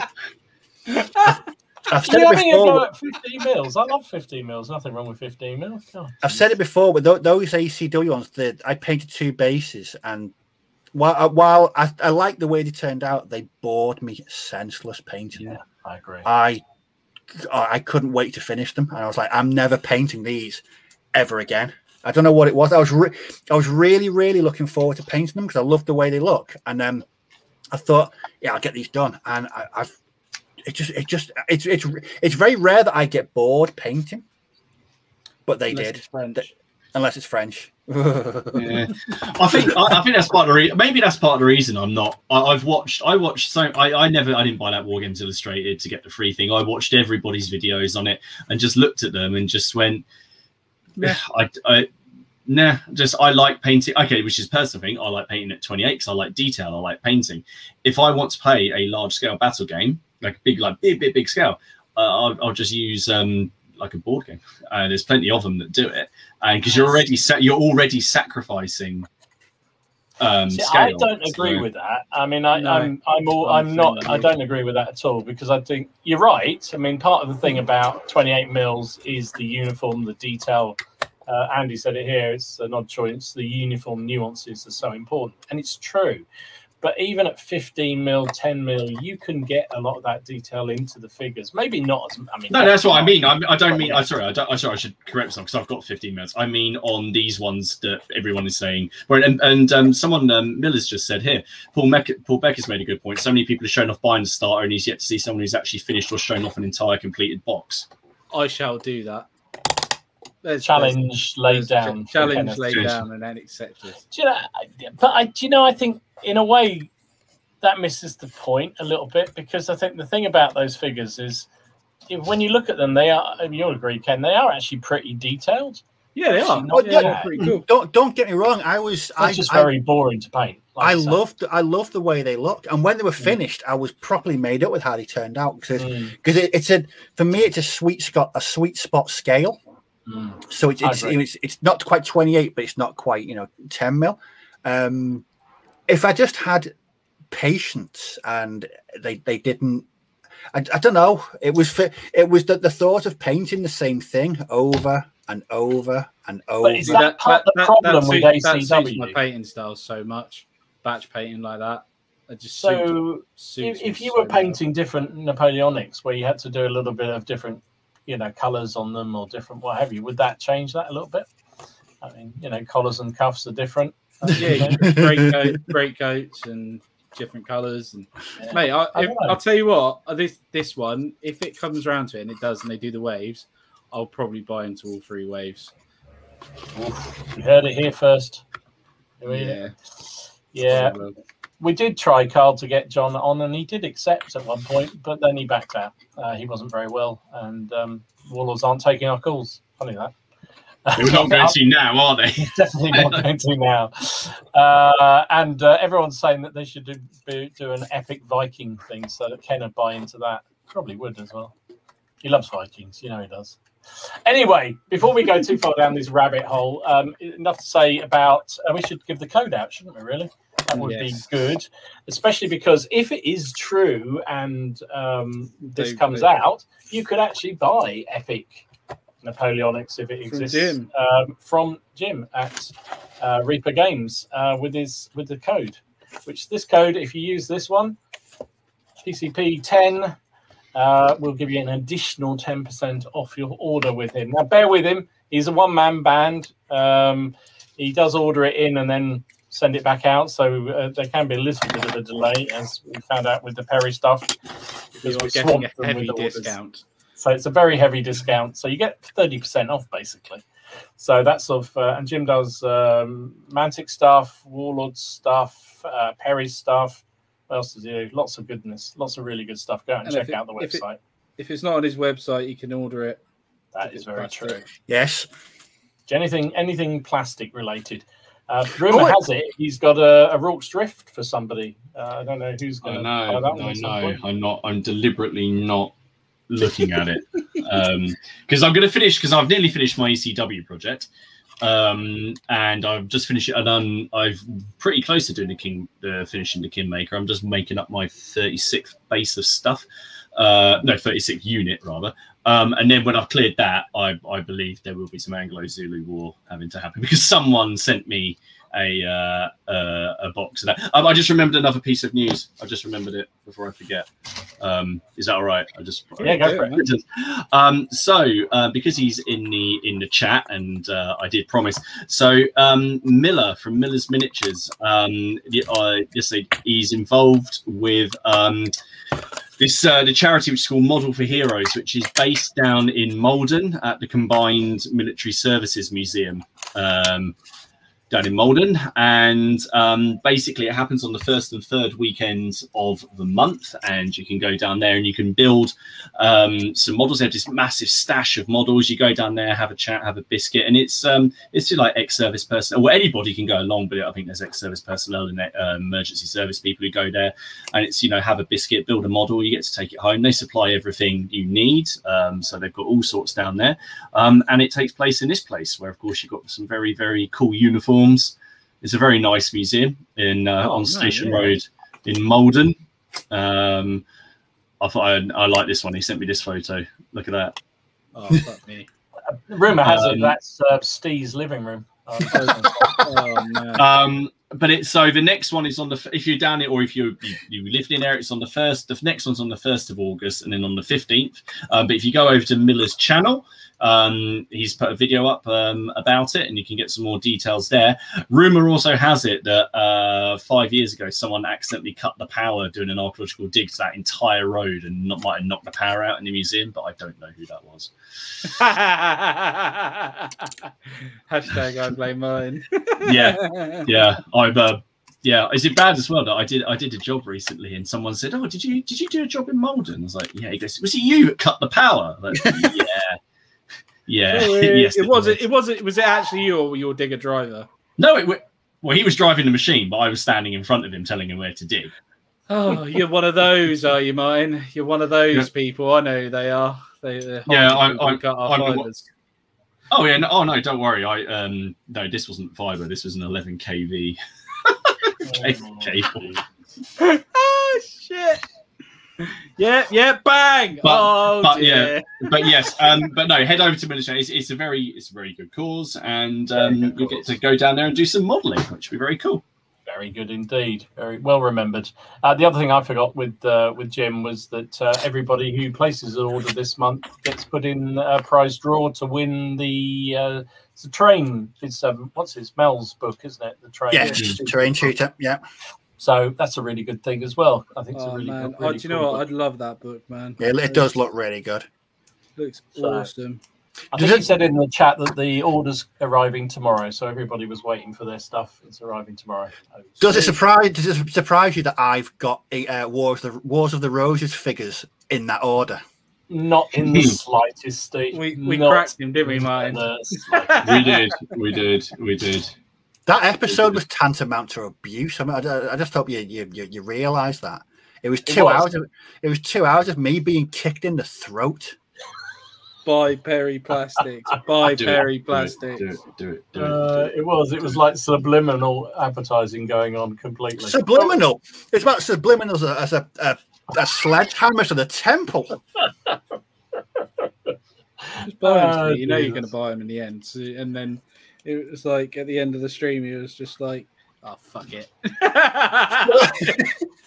No, because since then, I'm reading that book. I've been watching this documentary series, and do you know what? I'm actually really looking forward to it. This is why I'm trying to get all my bolt action stuff out of the way, so when it does arrive, I'm not tempted to just go, because you do realize what a kit bashing frenzy that's going to be. Yeah. Oh yeah. I'm looking forward to it. That's what I'm kind of relying on, really. Do you know, even I enjoyed putting those models together. They were great fun to do, and you could do lots of different things with them without. I mean, I'm not a kit basher, but I could do loads of different bits and bobs with them. They're really easy to do. Yeah, so you'll have a field day. James, that's really nice of you, and that would be really cool if you wouldn't mind. I'd really appreciate that. Oh look, he's on the blag again. Get him to send you his ACW army in trade. yeah, that's it. Swap your ACW. I've got some stuff actually I have to send you, James. If you wait 3 weeks, you get that Gettysburg box, because that'll be. You fucker.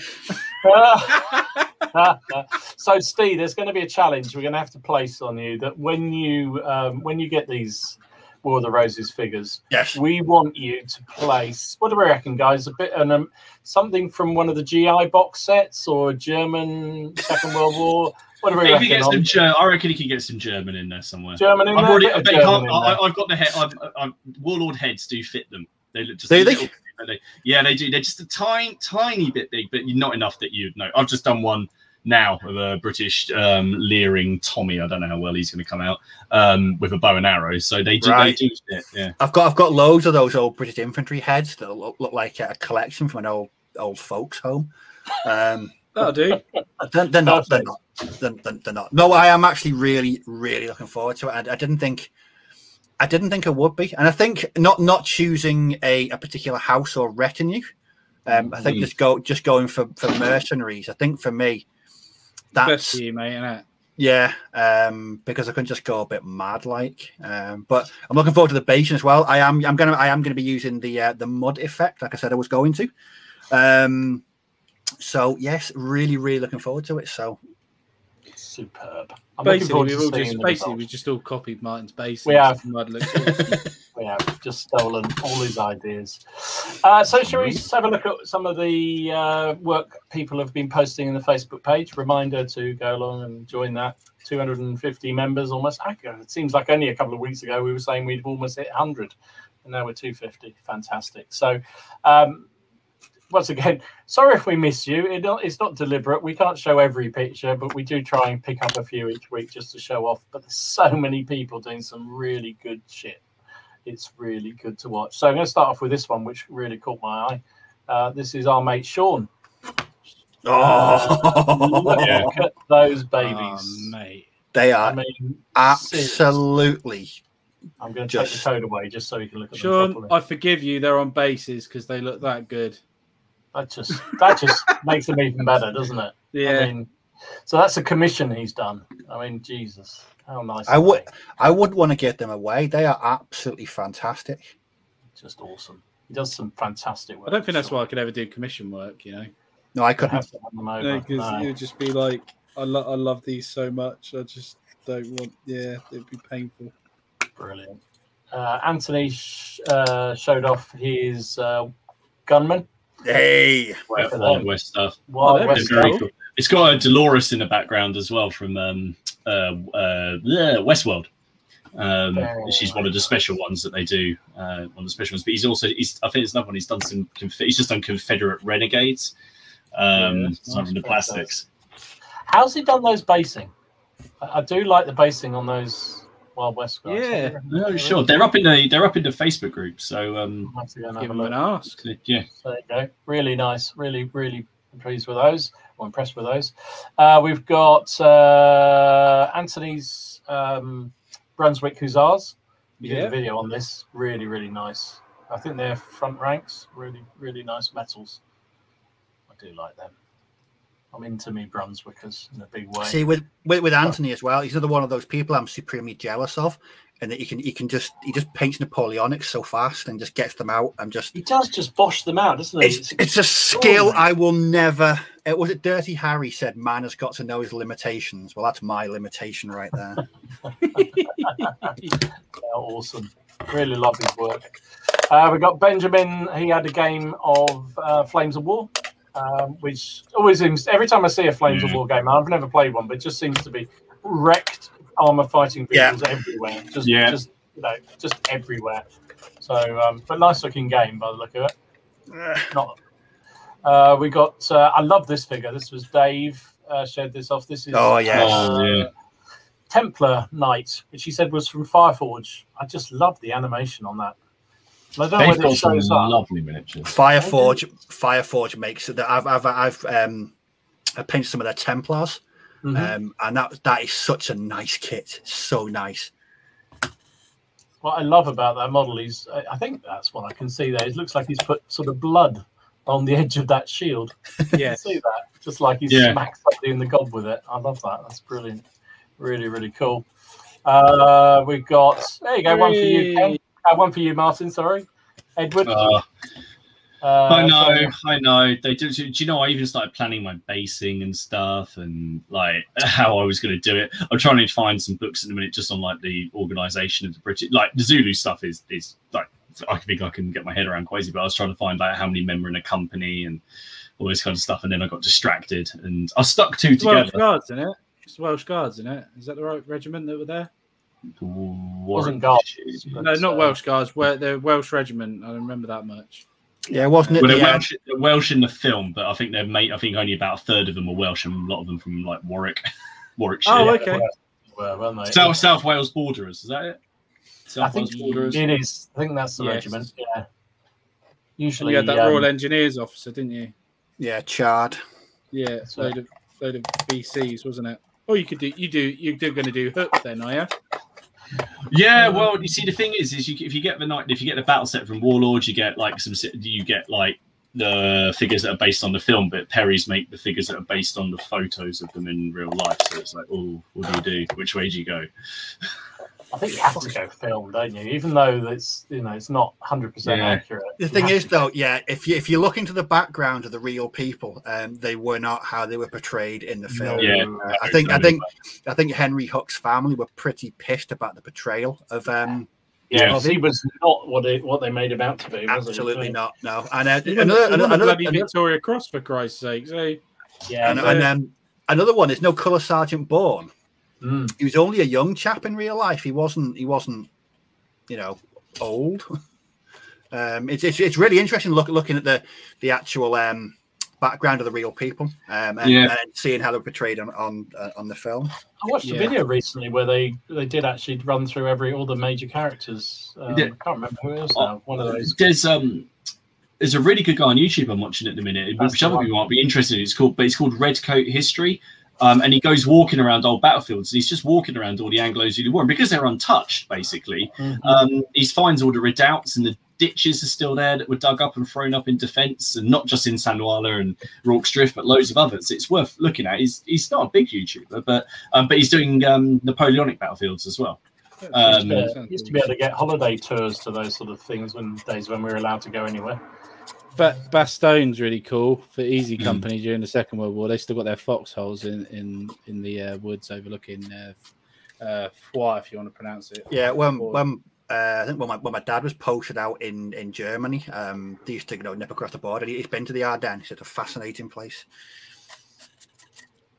Yeah. Friends of General Haig, I think he's right. He said, isn't it the 23rd Royal Welsh Fusiliers? I think he might be right. I can't remember. It's not a period I know an awful lot about. So Gaza shows off this. That's cool. Mr. Pumpkinhead. I mean, Jesus, that is impressive. I've no idea what it is, but it's very impressive. I love it. That is one cool ass Pumpkinhead. It certainly is, isn't it? Jim, talking about going weird again. Look at this. There's Eddie. I mean, it's back to last week again. Look at that. Let's get some decorum here. This is Joshua's work. He does some excellent stuff, does Joshua, doesn't he? Really nice. He said his bank balance wouldn't allow him any more metals, so he got some plastics and did that to them. I mean, Jesus, they're very cool. Really, really nice. And Ken, Yorkshire Gamer, every time I see his Italian War stuff, I just beautiful got flags. to do it. I mean, just awesome. Beautiful just flags, awesome. I might have to try and mug Steve for all his Landsknechts, and then I can then have to do the opposite force, because I'd never paint a Landsknecht, but that looks so nice. This was Matthew. Is that 40k nice. Something or other? Yeah, it's a Harlequin. Yeah, Harlequin. Okay, yeah. I'll take your word for that. Very nicely done. War of the Roses as Paul showing off his first nice. Hastings in it. Very Hastings nice. Regiment, is that? Yeah. New member on the Facebook page, Paul Morris, showing off this a bit. This is something the Perry twins would love a lot. That's Mexican Lancers, I believe. From, is it 1840 something or other? Something like that, I think. Leslie's probably done them, though. Leslie, but in 54 mil he does them, doesn't he? Yeah. That's really sweet. Richard showing off some of his paras. They look nice too. Lovely. Really nicely done. Very, very nicely done indeed. Are they modern? They've got SLRs, haven't they? Or was that Pierre? I can't tell. It's even me. No, because it's so blurry. Yeah. No, because the guy at the end's holding a Sten. So. Oh, is it a Sten, is it? Yeah. Oh, yeah. Sorry, yeah, it's just me doing. Put your eyes back in. We've got some Nellies here from Stefan. They really are cool, those elephants, aren't they? Carthaginian elephants. So well. I maintain that's the best kit they make. Yeah, I've got to agree with you. I wouldn't necessarily disagree. Steve has hit up his, I think these Pete's Pig, War of the Roses. That's Martin's favourite person there. Well, Margaret of Anjou. That's the one. Yep. Yeah, she's cool. I think she was the best Lancastrian commander there. She's the only one who didn't. She was the only one who didn't run away. I'll tell you what, she is a fucking badass in those books. She certainly was, wasn't she? Cool.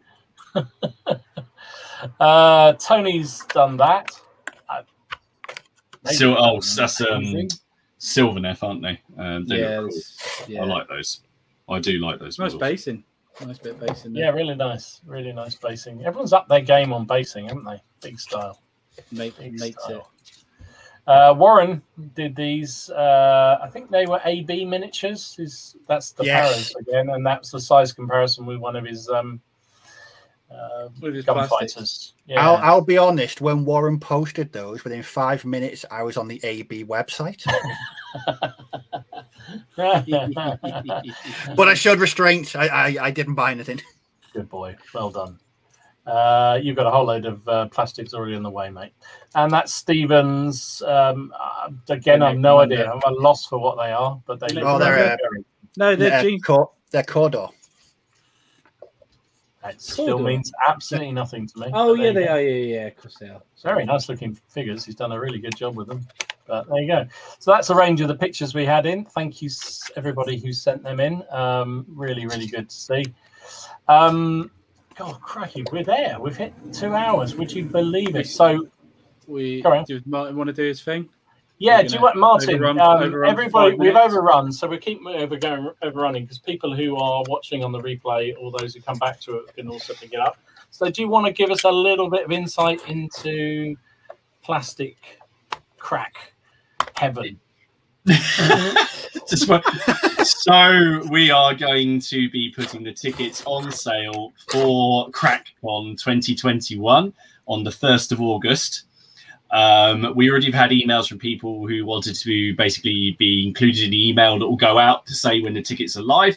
Everyone who's in the Facebook group, there'll be an announcement on there that will go live. We will also do a reminder on the week before, whatever date that is. I think there's a Monday. I'm actually just going to skip ahead a month on my calendar. 26. So they will go live on the 1st, so on the 26th. Or we just put them live on the 26th, yeah. Sorry, on the 1st of August. 1st of August. So there'll be limited tickets. The tickets are, as we said the other week, they're going to be £15.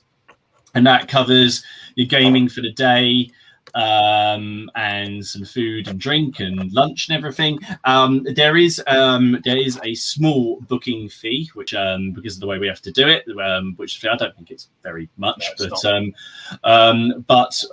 yeah. So it will go live on the 1st of August. We don't know what time. We'll confirm that. But if you're not on Facebook, don't worry. The people who have sent, if you want to be included in that announcement, send us an email to the email address that's below in the description. We'll put a big long list and we'll send out an email to everybody basically when it goes live and the link to get it. And then just remember that it's limited in the first couple of weeks to 1 per person, and after that it will then go on to generally you can buy as many as you like. And just remember that if you want to bring your kids along, you can, and if you need assistance or if you have a care or something, they come along as well. The only thing is if they want to eat, if the kid wants to eat, they might just have to do a small donation towards food. So there we go. So 1st of August. How many tickets? CrackCon is happening. There's 30 that are up. There are 30 for sale, and that's the venue could probably hold more, but that's the number of gaming spaces that there are. Yeah, that's us booking the whole of their gaming stuff out, isn't it? We're literally. So hopefully it will sell well, but it's our first attempt doing this, so we're starting gently, as we mentioned before. So, but yeah, 1st of August they'll go on sale. We'll notify everybody next week again, so because it was a bit late in the day when we got around to doing it tonight, and we'll put it up on the Facebook page as well. But thanks everyone, thanks guys for being on tonight. Thank you very much, Steve and Martin, for letting Ken and I on the show tonight. It was really good. Guys. Thank you. Thanks for everyone who watched, and thanks for all the participation in the audience. We will see you next week. Who's it? Ken, is it you next week? It's Steve. Steve next week. Is it me? Me next week then. Oh, is it? No, I think it must be Ken. Anyway, one of us is next week. One of us will be here. Yeah. It's Steve. Ken, me, you, Steve. Yeah, but because you did it the week that Don wasn't here. Yeah. Why the only? Oh, I don't fucking know. It's I blame the heat. It's addling my brain. Anyway, we've run on far too long on this ramble. Next week will be Steve then, talking about something or other. We'll work out what we're talking about. But thanks for watching, everybody. Thanks for everyone for the participation. And we will see you again next week if we don't all melt in the meantime. See you soon. Cheers for Bye. watching. Bye. Bye.